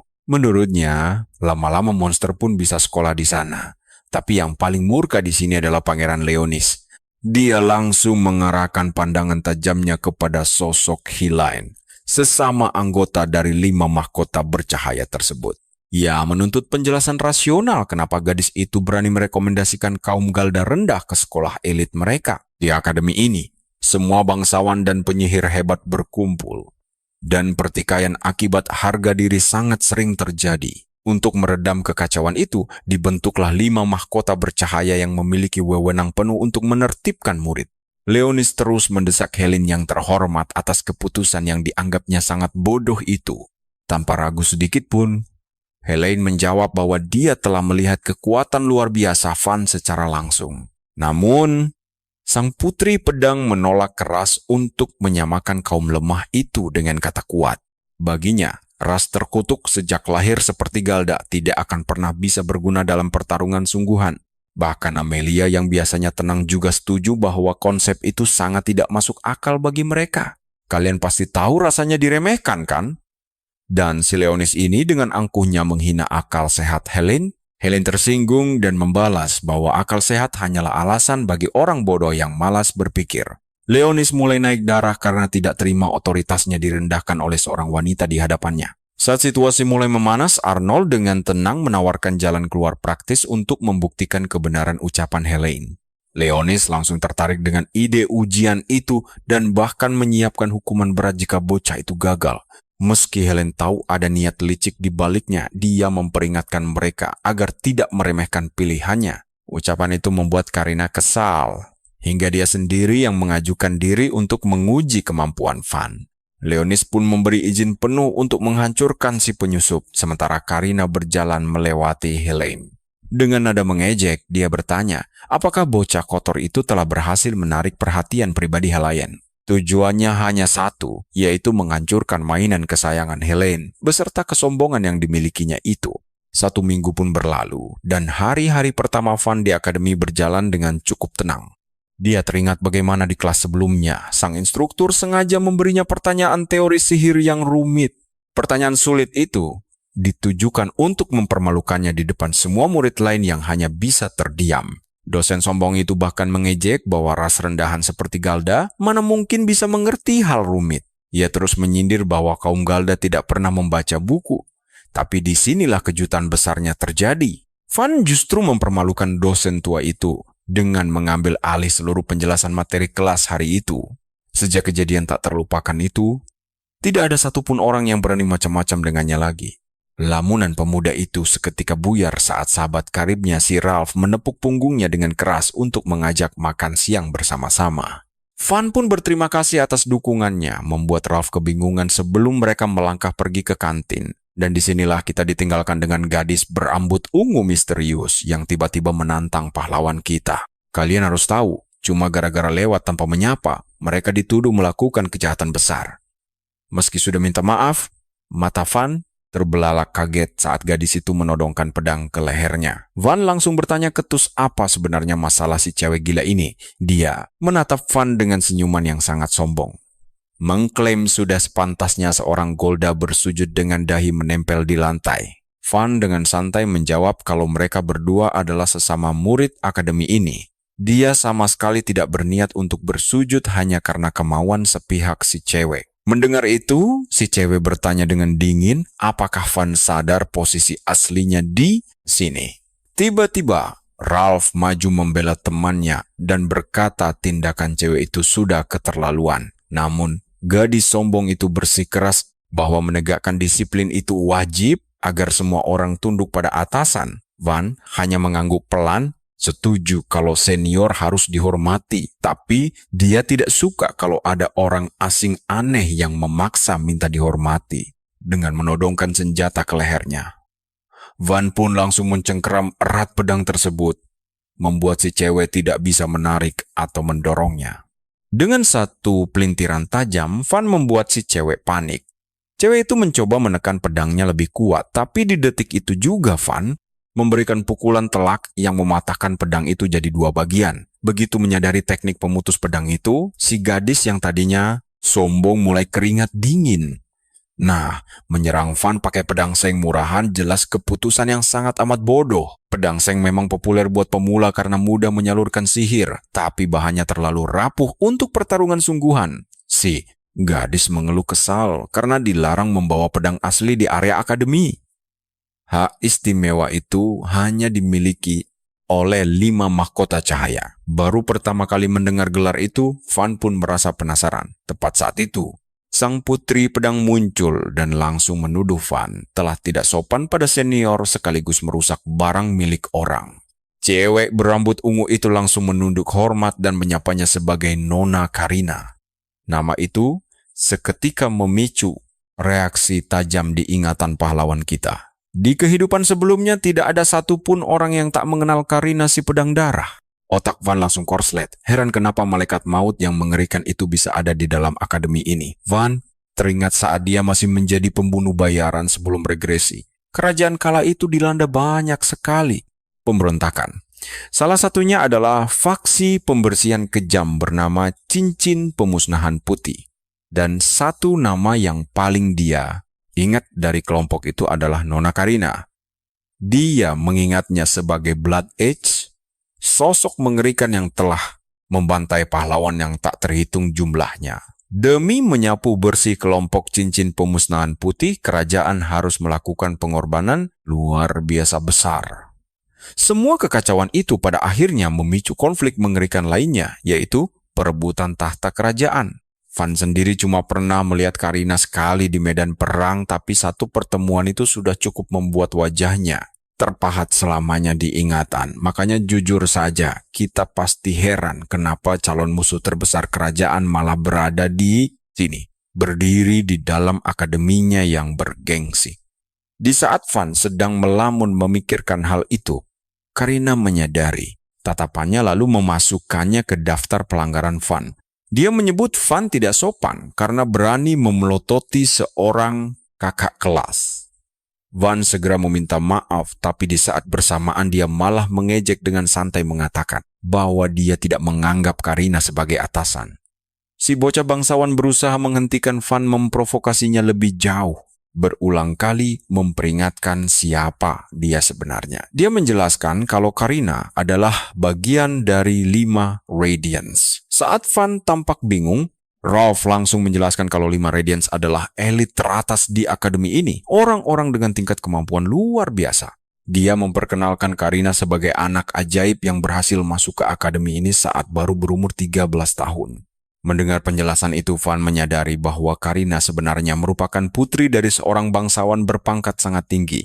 Kenyataan bahwa dia tidak tahu hal ini di kehidupan lamanya berarti latar belakang Karina sengaja ditutup-tutupi setelah dia menjadi pemberontak. Dia tidak pernah menyangka akan bertemu dengannya di sini. Pada masa mudanya ini, pikiran itu langsung membawa Van pada rencana yang jauh lebih gelap. Dia mulai berpikir apakah ini kesempatan emas untuk menyingkirkannya sebelum semuanya kacau. Jika dia menghabisinya sekarang, dia bisa memotong akar dari potensi pemberontakan di masa depan. Dan kalau pemberontakan itu tidak pernah terjadi, perang perebutan tahta pun mungkin tidak akan pernah ada, sehingga Heinz tidak akan pernah naik tahta. Saat Van masih asyik melamun sendiri, Karina kembali menyadari hal itu. Dia langsung memperingatkan Van kalau dirinya diizinkan membawa senjata tajam asli, lalu dia memasang sebuah kuda-kuda bertarung yang sangat sempurna dan mematikan, seolah-olah dia bisa membunuh musuh dalam sekejap tanpa memperlihatkan gerakan serangannya sedikit pun. Ralph panik dan menyuruh Van meminta maaf demi keselamatan nyawanya, tapi Van dengan tenang menjawab kalau dia ingin memastikan sesuatu terlebih dahulu dan menyuruh Ralph mundur. Van pun memasang posisi bertarung yang langsung memancing kemarahan menyerang. Nah, kalian pasti penasaran kelanjutannya kan? Dia langsung maju menyerang dengan niat membunuh. Kalian lihat sendiri, Putri Pedang Seribu Bilah yang sangat murka langsung bergerak maju untuk menyerang brutal. Yuk, kita tonton bagaimana serangan mematikan secepat kilat ini meluncur, tapi untungnya Van berhasil menghindar sedikit. Dia hanya terkena goresan tipis saja. Karina kemudian memutuskan untuk menghentikan hukuman ini sekarang, sambil menegaskan bahwa ia akan melanjutkannya lain kali. Dia pun pergi meninggalkan tempat itu bersama si gadis berambut ungu. Saat tiba di tempat yang sepi dan jauh dari pengawasan orang lain, gadis berambut ungu itu bertanya mengapa Karina melepaskan cowok tersebut. Sang Putri Pedang Seribu Bilah sempat kesulitan menjaga ketenangannya sebelum akhirnya dia duduk bersandar di tanah lalu menjawab bahwa bukan dia yang sengaja membiarkannya pergi. Dia juga memperingatkan agar kejadian ini jangan sampai terdengar oleh telinga orang lain, sambil memperlihatkan luka yang dia dapatkan dari pertarungan tadi. Dia teringat pernah melihat teknik ini di buku bela diri kuno yang dikenal sebagai titik keras. Ini merupakan sebuah titik vital saraf yang sangat berbahaya, sehingga korbannya akan lumpuh dan kesulitan untuk berjalan setelahnya. Si gadis berambut ungu kemudian bertanya, apakah pertarungan itu berakhir seri? Namun Karina hanya terdiam. Di dalam hatinya, dia sangat sadar kenyataannya tidak seperti itu. Kejadian sebenarnya adalah, sekarang perhatikan baik-baik bagian ini. Saat Karina mengincar lehernya, Van justru berhasil mendekat dan menyerang titik lemahnya. Dia sempat mencoba mundur untuk menghindar, tetapi tindakan refleks itu justru membuat tebasannya meleset dari sasaran utama. Van langsung merangsek maju dan menghantam titik sarafnya dengan sangat akurat. Karina syok karena itu adalah jurus legendaris yang diajarkan di sekolah pedang ternama dan heran dari mana Van mempelajarinya. Sementara itu, si gadis berambut ungu malah menghibur diri dan mengklaim bahwa hasilnya tidak seri. Dia merasa Karina menang karena menjadi orang terakhir yang berdiri tegak. Sang putri pedang berpura-pura setuju, meski dalam hati dia tahu kebenarannya. Serangan ke titik vital tersebut tidak mematikan, tetapi memberikan rasa sakit luar biasa, menandakan bahwa Van sengaja menahannya. Jika ini pertarungan hidup mati, ia sangat yakin bahwa dirinya sudah tamat dan langsung dikirim ke alam baka saat itu juga. Menepis pikiran itu, dia berdiri dan beralasan bahwa dia hanya ceroboh. Namun, lain kali dia berjanji akan membawa pedang asli untuk menghancurkan Garuda milik Van. Kembali ke tokoh utama kita, Ralph bertanya apa yang ingin dikonfirmasi oleh Van tadi. Van mengabaikannya, tetapi Ralph terus mendesak dan meminta penjelasan darinya. Meski begitu, pahlawan kita malah melamun menyadari bahwa meskipun bersikap sangat galak, sang putri pedang sebenarnya menahan diri dan tidak berniat menggunakan kekuatan sihir khususnya. Meski menyebutnya sebagai hukuman, dia sama sekali tidak berniat melukainya dengan serius. Kalian juga pasti bingung kan? Tiba-tiba saja Van berkata, Karina itu gadis baik, membuat Ralph langsung melongo keheranan. Kini Van sangat yakin dia bukanlah sang Bloodblade dan bertekad untuk mengubah takdir masa depan gadis tersebut. Ralph akhirnya menyerah dan mengira kepala temannya itu baru saja terbentur keras. Saat Van kembali masuk ke dalam kelas, semua murid langsung terdiam dan menghindari tatapannya. Dia pun duduk, sementara teman sekelasnya mulai berbisik membicarakan insiden di koridor tadi. Van hanya bisa tersenyum canggung, namun kedua pengikut setianya segera datang dan menenangkannya bahwa gosip murahan tidak perlu didengar. Ralph bahkan menawarkan diri untuk menemani Van meminta maaf kepada Putri Pedang. Sedangkan Falk berjanji akan meminta bantuan ayahnya untuk menyelesaikan masalah ini. Van menyuruh kedua temannya yang baik hati itu untuk berhenti mencampuri urusan orang lain. Dia sedikit meledek bahwa sikap mereka sudah banyak berubah sejak pertama kali bertemu, meski ia menghargai niat baik mereka. Namun, ia ingin membereskannya sendiri. Hal itu membuat kedua pengikutnya terkejut dan bingung dengan maksudnya. Pahlawan kita lalu bergumam dalam hati bahwa demi mencegah kemunculan sang Bloodblade di masa depan, dia harus menghadapinya secara langsung sekarang juga.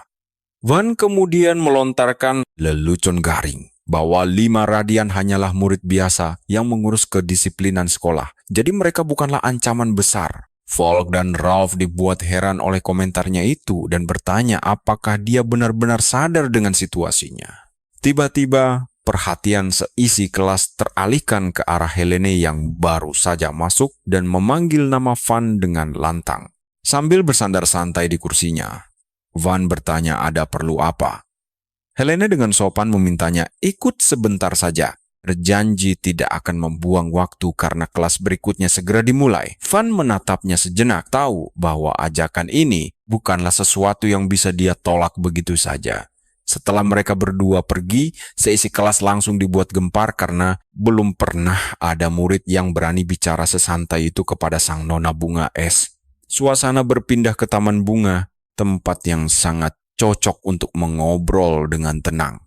Helene tersenyum ramah seraya membawa kabar bahwa para lima, dan disinilah kita sadar peringatan Helene sebenarnya sudah sangat terlambat bagi pahlawan kita. Helene tetap tersenyum riang, mengaku tidak menyangka Karina akan bergerak secepat itu. Karina memang ditakdirkan untuk memimpin keluarga ahli pedang Lothair yang legendaris. Jadi kehebatan tarungnya tidak membuat Van terkejut, namun ia mendeteksi, kalian harus tahu, cewek ini bukan sekadar pewaris berbakat biasa.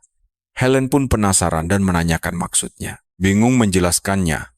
Dia bilang, cewek itu seperti membuang segalanya dalam hidup demi fokus berlatih pedang saja. Mata Helene menyipit mendengar analisis itu, dan dia diam-diam memuji ketajaman insting cowok di depannya ini. Dia mengungkap kalau Karina bukan anak bangsawan biasa dari keluarga Lothair. Dia lahir dari hubungan gelap dengan pelayan. Statusnya tidak pernah diakui sebagai anak sah. Namun, semua pandangan buruk itu berubah saat dia berusia 10 tahun. Dalam sebuah latih tanding, dia membantai kakak laki-lakinya yang berumur 17 tahun tanpa ampun.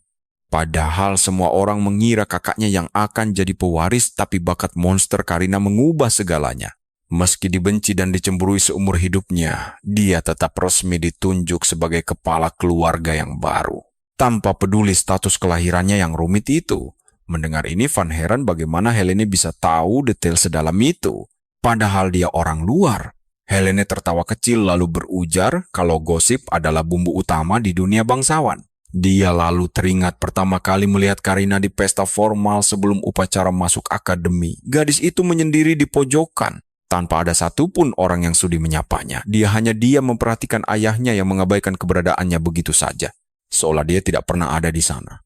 Sikap dingin sang ayah terpancar jelas dari mata hampa gadis malang itu. Perhatikan baik-baik bagian ini. Melihat kepedulian Helene, Van bertanya kenapa dia tidak mendekati Karina saat itu.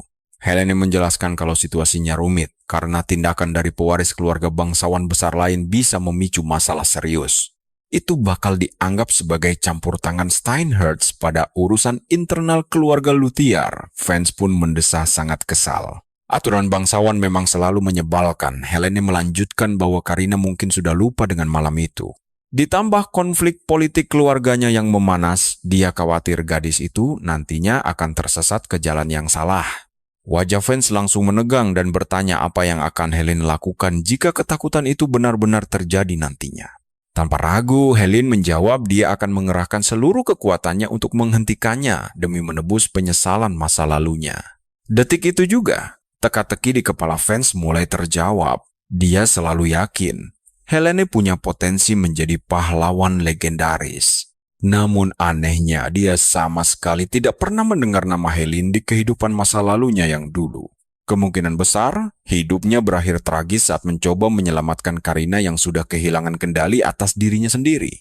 Seolah mengerti pikirannya, Helen memperingatkan fans agar tidak bersikap melunak. Dia tetaplah seorang pendekar pedang yang kejam, dan dia tidak akan ragu menebasnya. Tapi jagoan kita dengan percaya diri membalas kalau dia sangat paham situasi itu. Obrolan ini justru membuatnya makin bersemangat. Dia menatap tajam mata Helene dan berjanji akan menghapus semua penyesalannya. Di kehidupan lalunya, Karina memang tak tertandingi, tapi kali ini dia punya kesempatan menghentikan ancaman itu sejak awal. Terkejut melihat tekadnya, Helene mengaku sedikit lega mendengar ucapan itu. Dia memang berharap fans bisa membantunya. Tapi tentu saja, bicara saja tidak cukup. Dia bertanya, apakah fans tahu cara menghadapi ilmu pedang Karina yang tak terkalahkan? Fans meyakinkannya dan langsung mengajak Helene bertemu sepulang sekolah untuk membuktikan ucapannya itu secara langsung. Malam harinya, Ralph dan Falk menyisir hutan untuk mencari fans. Falk merasa tidak enak membuntuti temannya diam-diam seperti ini. Sementara Ralph sangat curiga dengan kemana fans pergi tanpa pamit. Apalagi dia pergi berduaan dengan sang putri es. Kalian juga pasti penasaran melihat mereka menyelinap ke tengah hutan berdua saja. Di sanalah rahasia mereka terungkap. Falk mencoba mengabaikannya dan mengalihkan pembicaraan. Tiba-tiba mereka melihat pahlawan kita berdiri di tengah badai salju. Di depannya Helene bertarung tanpa ampun. Badai duri es dan tombak tajam menghujani fans dari segala arah. Begitu mendengar teriakan panik kedua temannya, fans menoleh. Tapi sang putri es tidak kenal kata santai dalam pertarungan. Dia menghukum fans karena lengah dengan merilis jurus andalannya, 1000 duri taman es. Rambatan duri es raksasa langsung melesat ke arah mereka bertiga. Ralph dan Falk seketika menyesali keputusan konyol mereka. Di saat genting itu, Van melepaskan satu tebasan terfokus, menghancurkan seluruh serangan es tersebut sekaligus. Dia berbalik sambil tersenyum jahil, lalu berujar kalau kedatangan mereka sangat tepat waktu. Dia bahkan mengajak mereka bergabung dengan Helene untuk mengeroyoknya karena dia butuh lawan tanding yang sepadan. Sementara itu, Simon menemui Karina. Karina sedang tidak bersemangat hari ini. Jadi dia langsung bertanya apa sebenarnya kemauan sang pangeran menemuinya sekarang. Simon menjawab bahwa dia tidak bermaksud mendesaknya, tapi dia penasaran dengan rencananya untuk mengatasi Garuda di duel nanti. Karina membungkuk sedikit lalu berkata semua akan segera berakhir karena senjata yang dikirim keluarganya akhirnya sudah tiba di sana. Tenang saja kawan, kita akan segera tahu kelanjutan duel epik ini di episode berikutnya. Jangan sampai terlewat ya. Dia melihat Anastasia masuk sambil kepayahan menggendong peti mati yang sangat berat lalu bertanya kemana harus membawanya. Karina menyuruhnya membawa peti itu ke kamar dengan sangat hati-hati. Membuat Simon hampir tidak mempercayai matanya sendiri. Sesuatu yang begitu kuno, kuat, dan mirip artefak legendaris kini berdiri tepat di hadapannya. Karina lalu bertanya pada Simon apakah ini cukup untuk tugas mereka atau justru terlalu berlebihan hanya untuk membantai Garuda. Namun, Simon jelas ingin pertarungan ini menjadi tontonan spektakuler, bukan sekadar kejadian biasa yang sunyi dan sederhana. Dia memuji Karina bagaikan pedang tajam berwujud manusia, sosok yang kekuatan serta keterampilannya sangat luar biasa. Sosok hebat sepertinya bupertuk panggung yang tepat, dan tidak ada momen terbaik selain sekarang untuk pamer kekuatan. Sementara itu, sebuah pengumuman muncul di papan mading, membuat seisi akademi langsung heboh membicarakannya. Pengumuman itu menyatakan bahwa Karina, salah satu dari 5 mahkota jenius, resmi menantang murid tahun pertama bernama Van berduel sebagai hukuman karena merusak ketertiban umum. Kabar ini langsung menyebar cepat, membuat para murid berkumpul di depan papan sambil berbisik cemas. Kita tahu ini bukan duel biasa, melainkan jebakan kematian yang sengaja disiapkan untuk menghabisi targetnya secara mutlak. Pertarungan menegangkan ini akan digelar di lapangan latihan Agung Akademi Kerajaan yang sangat terkenal. Murid biasa menyebutnya arena lingkaran kapur, panggung suci yang bukan sekadar tempat latihan biasa bagi mereka. Tempat ini digunakan untuk duel resmi serta ujian khusus guna menguji batas kekuatan dan keberanian murid. Karena reputasi besar itu, arena ini sangat dihormati. Saat hari pertarungan yang dinanti akhirnya tiba, suasana terasa sangat tegang. Murid-murid berkumpul memadati tribun dengan suara bising dan tatapan penuh rasa penasaran. Di tengah arena, Van tampak santai melakukan peregangan otot sambil menunggu duel maut ini segera dimulai. Penonton terus bertambah setiap menitnya karena semua orang ingin menyaksikan duel paling bersejarah di akademi ini. Ralph sempat berkomentar kalau atmosfer arena terasa suram yang kemudian langsung ditanggapi serius oleh Falk. Falk menjawab bahwa dia tahu alasan semua orang berkumpul karena mereka sadar ini bukanlah duel biasa. Ralph tampak kebingungan mendengar ucapan itu, hingga akhirnya Helen mencoba menjelaskan situasi sebenarnya dengan sangat tenang. Ini bukan duel, melainkan eksekusi hukuman mati. Pertarungan antara salah satu dari 5 kesatria agung melawan Agartha. Dan kalian pasti setuju, penonton memang datang hanya untuk melihat pembantaian sadis sepihak yang tak berimbang ini. Ralph membalas bahwa mungkin itu pandangan orang awam saja, namun Falk langsung menyela dengan pemikiran yang jauh berbeda. Falk menegaskan bahwa mereka tahu seberapa mengerikan kekuatan asli Van, sosok monster yang mustahil diukur menggunakan logika biasa. Helene melirik ke arah pangeran yang menonton dari atas, lalu bergumam pelan tentang hal tersebut. Bahkan, sang pangeran tampaknya memikirkan hal yang sama saat menghadiri pertarungan menegangkan ini secara langsung. Pangeran Heinz mengamati semuanya dengan fokus. Simon menyadari kehadirannya dari jauh dan mulai bertanya-tanya penuh heran. Dia sama sekali tidak mengerti alasan pangeran datang ke sini. Tak lama, pintu gerbang besar arena perlahan mulai terbuka lebar. Karina berjalan masuk sambil membawa peti mati berat dengan kedua tangannya, membuat Ralph langsung terlihat cemas. Helene pun menjelaskan bahwa Karina benar-benar membawa senjata pusaka yang luar biasa kuat demi duel ini. Bahkan Van pun tidak bisa menyembunyikan rasa terkejutnya saat melihat peti tersebut. Lalu dia spontan melontarkan candaan konyol. Dia menebak bahwa peti mati itu mungkin disiapkan khusus untuknya, walau menganggap pikiran itu agak berlebihan. Karina menyuruhnya diam, karena sebentar lagi peti mati legendaris ini akan menjadi tempat peristirahatan terakhirnya. Dia membukanya, memamerkan deretan pedang mematikan serta lingkaran sihir kuno yang tertanam di dalamnya. Senjata mengerikan ini dikenal sebagai peti mati pedang, gudang senjata portabel milik keluarga bangsawan Luthi. Senjata pusaka turun-temurun para dewa pedang. Falk terperangah heran mengapa mereka sampai menciptakan benda mengerikan itu. Karina langsung menghunus salah satu pedang tajamnya dan menodongkannya tepat ke arah wajah Van tanpa ragu. Dia bersumpah akan membuat pemuda itu menyesal karena berani menginjakkan kakinya di akademi bergengsi ini. Van tidak lagi terlihat santai. Tatapannya menajam saat dia membalas bahwa Karina lah yang akan menyesal nanti. Dia bersiap menghancurkan peti mati pedang kesayangannya di depan ribuan penonton, lalu bertanya kapan duel dimulai. Karina menjawab bahwa duel telah dimulai saat mereka saling menerjang. Namun, ada satu hal yang tidak diduganya. Kecepatan luar biasa Van membuat kita semua terkejut saat dia tiba-tiba saja berpindah tempat dalam sekejap mata. Kalian harus lihat ini. Dia tiba-tiba muncul di depan Karina. Tapi tangkisannya cepat, sampai Van memuji refleks hebatnya. Yuk mari kita tonton duel gila ini. Sumpah, semua penonton langsung bingung karena tidak paham bagaimana klan Garuda bisa bergerak secepat itu.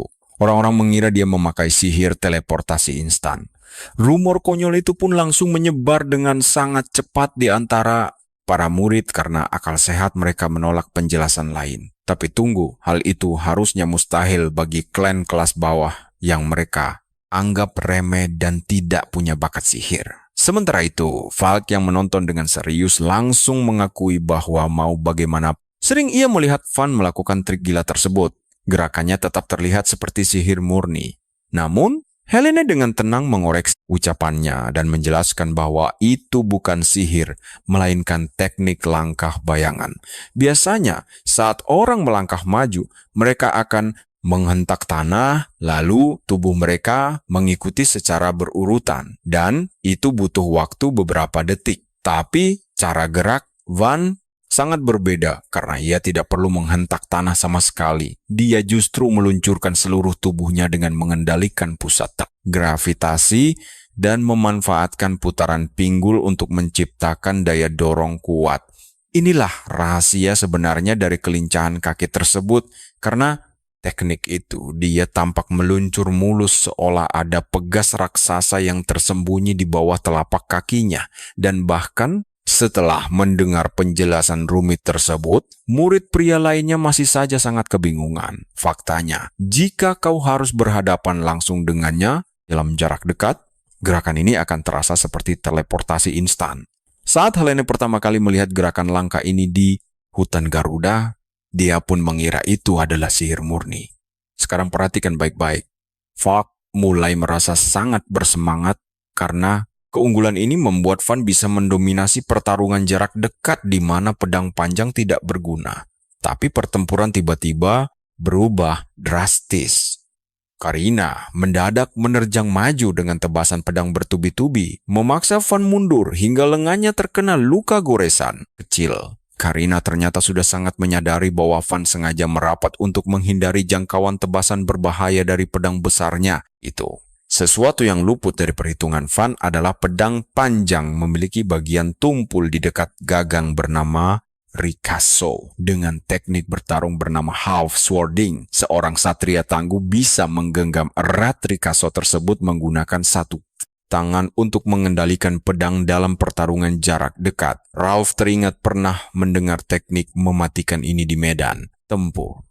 Namun dia tidak menyangka seorang putri bangsawan sudi melatih teknik kasar itu.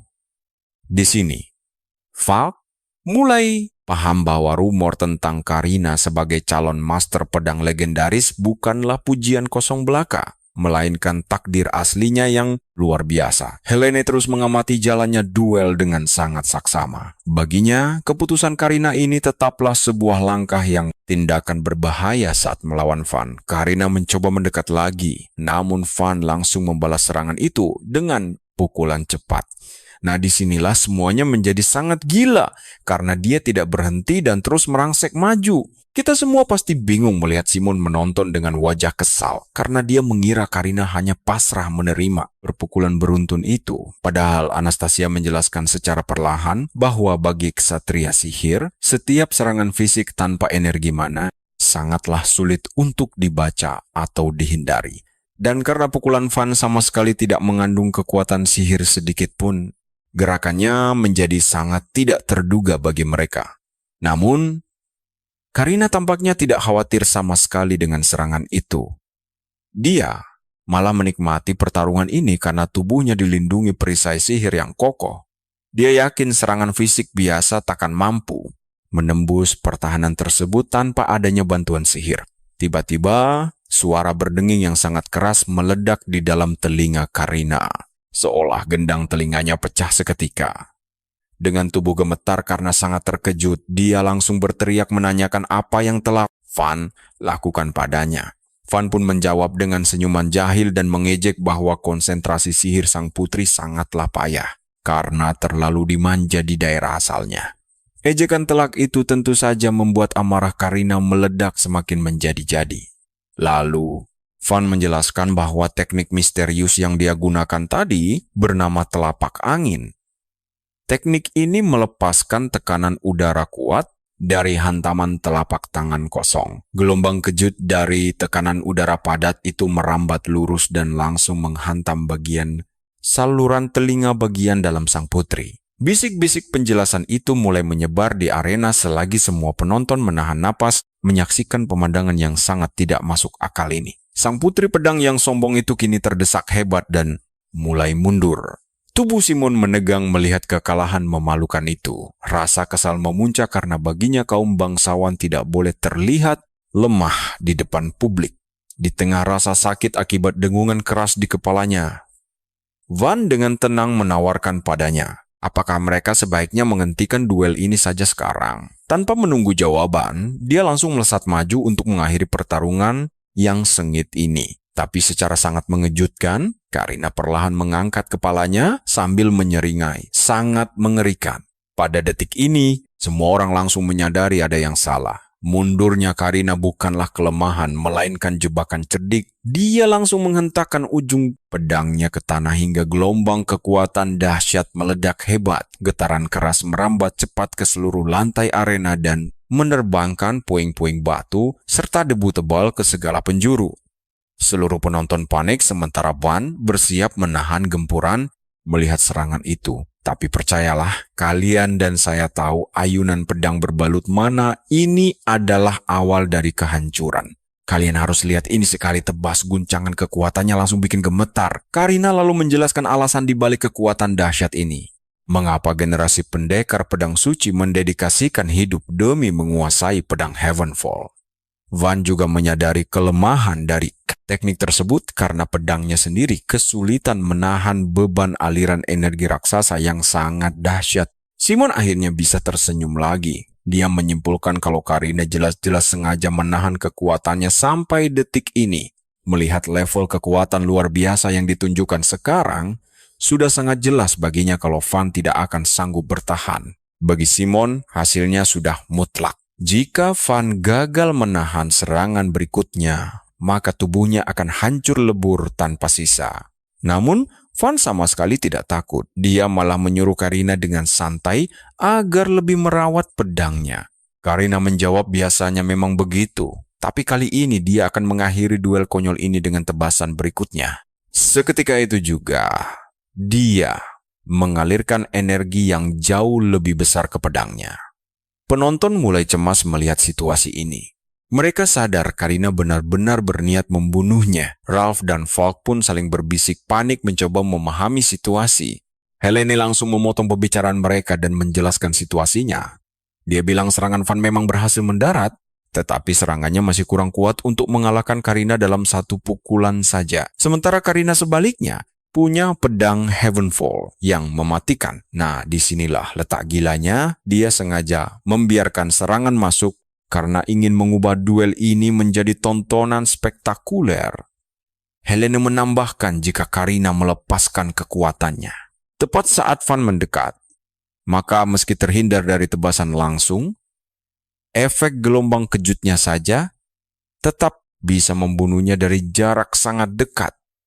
Ralph dan Falk pun terdiam bingung memikirkan rencana Van selanjutnya. Di arena pertarungan, Karina mengangkat pedangnya lagi dan menyuruh Van menerima perlakuan yang sesuai statusnya. Dia bahkan berkata mungkin saja akan mengampuni nyawanya jika Van patuh. Van membalasnya dengan nada yang sangat santai dan mengejek bahwa Karina tampak sangat terobsesi dengan status sosial. Karina menjawab kalau pemikiran itu sangatlah wajar bagi dirinya. Kekuatan mana menentukan nilai garis keturunan, dan prinsip itu adalah fondasi dari negara ini. Mendengar penjelasan itu, Van tiba-tiba tertawa keras. Dia berujar kalau itu jawaban sempurna khas bangsawan. Lalu dia mengejeknya lagi dan bertanya apakah bertingkah seperti bangsawan benar-benar bisa membuat dirinya menjadi bangsawan sungguhan. Karina tidak mengerti maksud ucapan tersebut, dan kata-kata itu sangat menyinggung perasaannya. Van terus mendesak dan mengungkap rahasia bahwa Karina sebenarnya memiliki darah rakyat biasa sekaligus darah bangsawan di tubuhnya. Menurut Van, itulah alasan kenapa dia sangat terobsesi membuktikan diri sebagai bangsawan agar ayahnya mau mengakui keberadaannya. Kata-kata itu menghantam tepat pada kelemahannya. Karina langsung terdiam kaku karena syok rahasianya terbongkar. Amarahnya meluap tak terkendali, dan dia mengalirkan sisa tenaganya ke bilah pedang legendaris itu. Kalian pasti bingung juga kan? Ralph pun heran kenapa Van senekat itu memancing emosi lawannya. Dia tidak paham kenapa Van rela mempertaruhkan nyawa demi memaksa Karina melepaskan serangan penuh. Padahal sindiran Van tidak asal bicara, faktanya itu menusuk rahasia terdalam yang dipendam Karina. Dia selalu merasa seperti orang asing di kalangan bangsawan karena dia lahir dari seorang selir. Hal itu membuatnya selalu merasa tidak pernah benar-benar dianggap sebagai bagian utuh dari keluarga bangsawan tersebut. Sejak kecil, dia mengamati perilaku para bangsawan dengan sangat cermat dan mempelajari bagaimana mereka menjalankan tugas. Namun, dia tetap merasa tidak pernah benar-benar diakui. Dia terus merasa selalu diawasi oleh orang-orang yang menunggu dirinya melakukan kesalahan. Tekanan batin yang sunyi itu tidak pernah meninggalkannya. Karena perasaan senasib itulah, dia sempat merasa sedikit iba saat pertama kali melihat rasa percaya diri Van.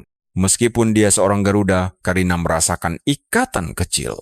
Itulah sebabnya dia mengajukan diri mengujinya, berharap bisa menyelesaikan masalah ini tanpa membunuhnya. Tapi Van tidak menghargai niat baik itu sama sekali.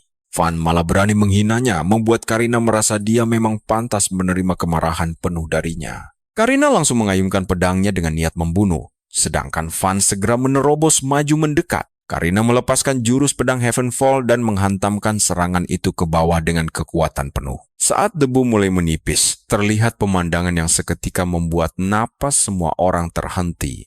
Van menahan serangan mematikan itu dengan tangan kosong dan mencengkeram pedang raksasa tersebut dengan erat. Kalian tidak akan percaya dengan apa yang baru saja terjadi. Teknik tangkapan tangan kosong berhasil melucuti pedang. Padahal, semua orang mengira tidak ada seorang pun yang sanggup menahan senjata legendaris sehebat itu. Kalian pasti mikir ini mustahil kan? Dalam pertarungan nyata, mana ada orang yang bisa menahan tebasan pedang cuma pakai tangan kosong? Tapi, apa yang ditunjukkan Van di depan mereka benar-benar gila. Pertama, dia menyamakan kecepatan tangannya dengan bilah pedang yang jatuh. Begitu ada sentuhan, dia langsung meredam momentum pedang itu secepat mungkin. Benar-benar perhitungan yang luar biasa matang. Sebelum tebasan pedang itu selesai berayun, Van menyebarkan dan menyerap daya hantamnya dengan menekuk lututnya. Dia merunduk ke tanah hingga membuat lantai arena retak parah. Teknik pertahanan tingkat tinggi ini bernama Steel Glyph, teknik tangkapan gaya nol. Metode sama yang dia pakai buat menghancurkan tombak es Helene di hutan dulu. Van tersenyum meremehkan dan mengejek kalau pedang Heavenfall memang dahsyat, tapi dia tahu cara mematikan kekuatannya. Melihat itu, Karina berteriak histeris kalau hal seperti ini sangat tidak masuk akal untuk terjadi. Dalam sekejap, pertahanan Karina goyah karena emosi yang meluap. Van tidak menyia-nyiakan celah emas ini. Dia langsung menyerang tepat di dada Karina. Hantaman keras itu mementalkannya hingga menabrak peti mati di belakang. Karina langsung jatuh tersungkur di tengah arena dengan posisi berlutut. Dia benar-benar syok dan tidak percaya dengan kekalahannya. Sekarang perhatikan baik-baik, seluruh penonton langsung bungkam menahan napas melihat aksi mengejutkan dari Van tadi. Sang putri seribu pedang dipaksa berlutut tak berdaya. Penonton pun mulai bertanya-tanya, inikah kekuatan asli kaum Garuda? Simon dan Anastasia tampak sangat kesal, sementara Ralph dan Falk bersorak gembira dalam hati mendukung Van. Mereka berharap Van segera menghabisinya. Tapi Van punya rencana lain. Dia menunggu dengan tenang. Dia sengaja memberi waktu agar Karina pulih dari keterkejutannya. Saat tersadar, Karina bingung kenapa dia tidak langsung dibunuhnya. Karina bangkit berdiri perlahan dengan sisa tenaganya. Lalu bertanya, apakah Van sengaja mengasihaninya? Hal yang sangat dia benci. Van langsung menolak anggapan itu. Dia menegaskan kalau dirinya sama sekali tidak berniat memberikan belas kasihan padanya. Dia juga tidak sudi merundung seorang wanita bangsawan yang tidak bertarung dengan kekuatan penuhnya. Dia menginginkan duel sejati. Van menuntut Karina mengeluarkan seluruh kemampuannya.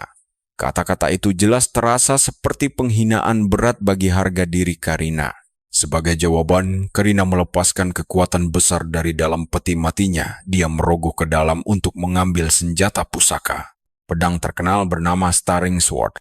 Senjata lentur yang ditempa dari logam khusus sehingga bisa meliuk dengan bebas. Van langsung teringat kalau di kehidupan masa lalunya, senjata berbahaya ini juga dijuluki sebagai Massacre Sword.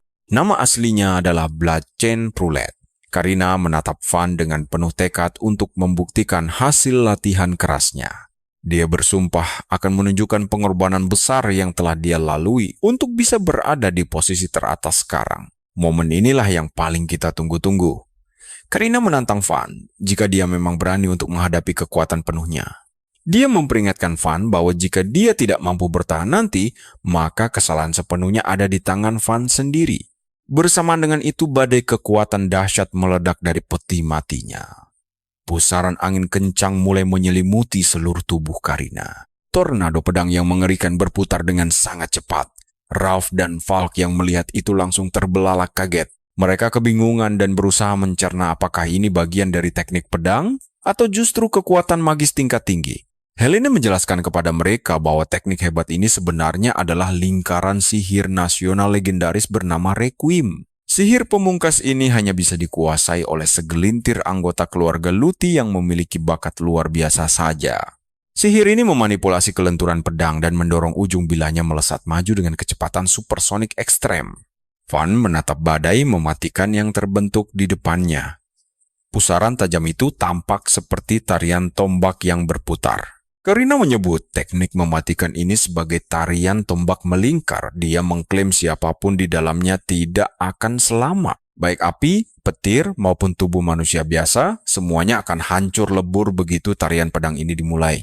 Dia juga memperingatkan bahwa jangkauan serangan ini akan segera melebar hingga menutupi seluruh sudut area pertandingan. Jika Van merasa ketakutan, dia dipersilakan menyerah sekarang karena Karina mengaku masih cukup berbaik hati membiarkannya kabur. Namun jika dia tetap keras kepala bertahan di sini, tubuhnya akan hancur lebur tanpa sisa tulang sedikit pun. Mendengar ancaman itu, Van tidak takut sama sekali. Dia menjawab santai agar Karina tidak perlu repot memperluas serangannya, karena dialah yang akan maju melangkah mendekatinya.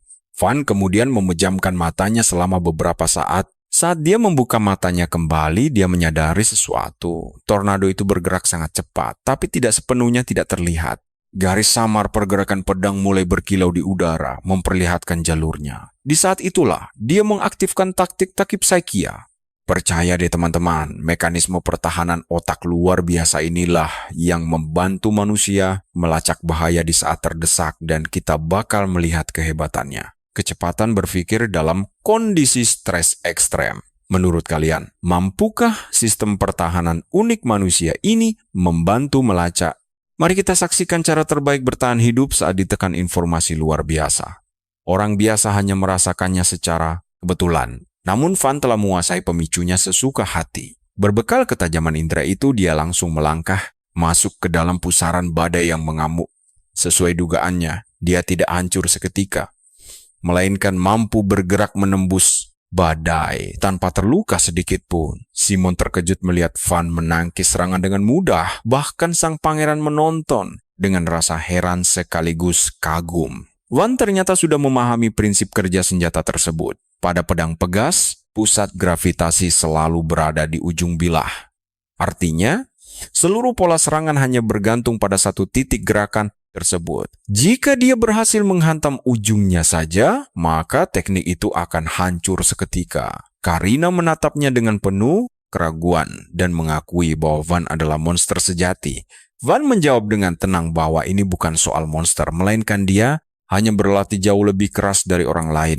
Sama seperti Karina. Namun gadis itu tidak paham maksud ucapan Van. Amarahnya kembali meluap. Perhatikan bagian ini. Van berkata bahwa pedang pegas memilih tuannya sendiri, dan siapa saja yang belum sepenuhnya menguasai teknik tersebut justru akan melukai dirinya sendiri. Sekadar lahir dari garis keturunan pendekar tidak akan pernah cukup untuk mengendalikannya. Van lalu bertanya, berapa tahun yang telah dia korbankan demi menguasai pedang unik tersebut? Karina seketika tertegun karena dia tidak pernah benar-benar memikirkan pertanyaan itu sebelumnya. Pikirannya kembali melayang pada ingatan masa kecil yang jauh. Dia teringat momen hangat saat sang ayah mengajarkan cara memegang pedang. Mungkin bagi ayahnya itu cuma keisengan belaka. Namun bagi Karina itu adalah momen berharga karena dia akhirnya merasakan adanya ikatan batin. Di detik yang singkat itu, dia yakin bisa merasakan kasih sayang ayahnya. Sayangnya, momen itu tidak pernah terulang lagi.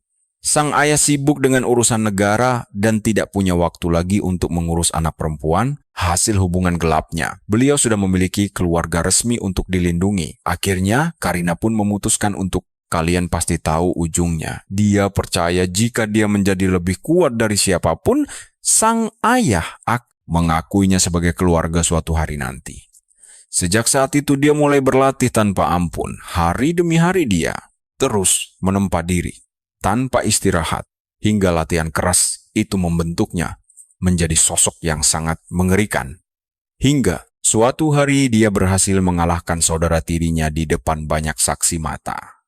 Setelah kemenangan itu, tatapan sinis di sekitarnya langsung sirna. Namun sebagai gantinya dia harus hidup dalam ketakutan dan kebencian orang lain. Bahkan ayahnya sendiri mulai memandangnya dengan rasa tidak nyaman. Rasa simpati yang dulu tersisa kini menguap sepenuhnya. Sang ayah memang mengakuinya sebagai pewaris sah dan putri kandungnya walau lahir dari selir. Namun kenyataan pahit itu terlalu berat dipikulnya. Dan demi melindungi kehormatan keluarga besarnya, dia akhirnya memutuskan untuk berbalik arah dan juga membuang Karina. Di saat itulah Karina sadar bahwa satu-satunya hal yang dia miliki hanyalah pedangnya. Sejak hari itu, eksistensinya tidak boleh diragukan lagi. Dia bersumpah untuk membuktikan nilainya lewat kekuatan absolut agar tidak ada lagi yang berani membuangnya. Hanya jalan itulah yang dia percaya bisa membuahkan pengakuan dari sang ayah beserta seluruh keluarganya. Kembali ke arena, Karina berteriak menuntut jawaban. Apa yang sebenarnya dipahami Van tentang penderitaannya? Amarah mendorongnya maju dan dia menyerang Van sekali lagi. Tebasan pedang yang berputar itu berhasil menggores luka-luka kecil pada tubuh Van saat menyerang. Namun, gerakannya kini terlihat sedikit melambat dan terbatas. Van langsung menyadari adanya celah kecil dalam serangannya. Alih-alih mundur menghindari tebasan, dia justru melangkah maju memperpendek jarak. Hal ini membuat Karina menjadi sangat kebingungan. Dia heran mengapa pria itu berani mendekat saat semua orang selalu lari menjauh dari. Dan disinilah kita ditinggalkan dengan rasa penasaran, mengapa pria tanpa sihir sama sekali ini tidak mau mundur.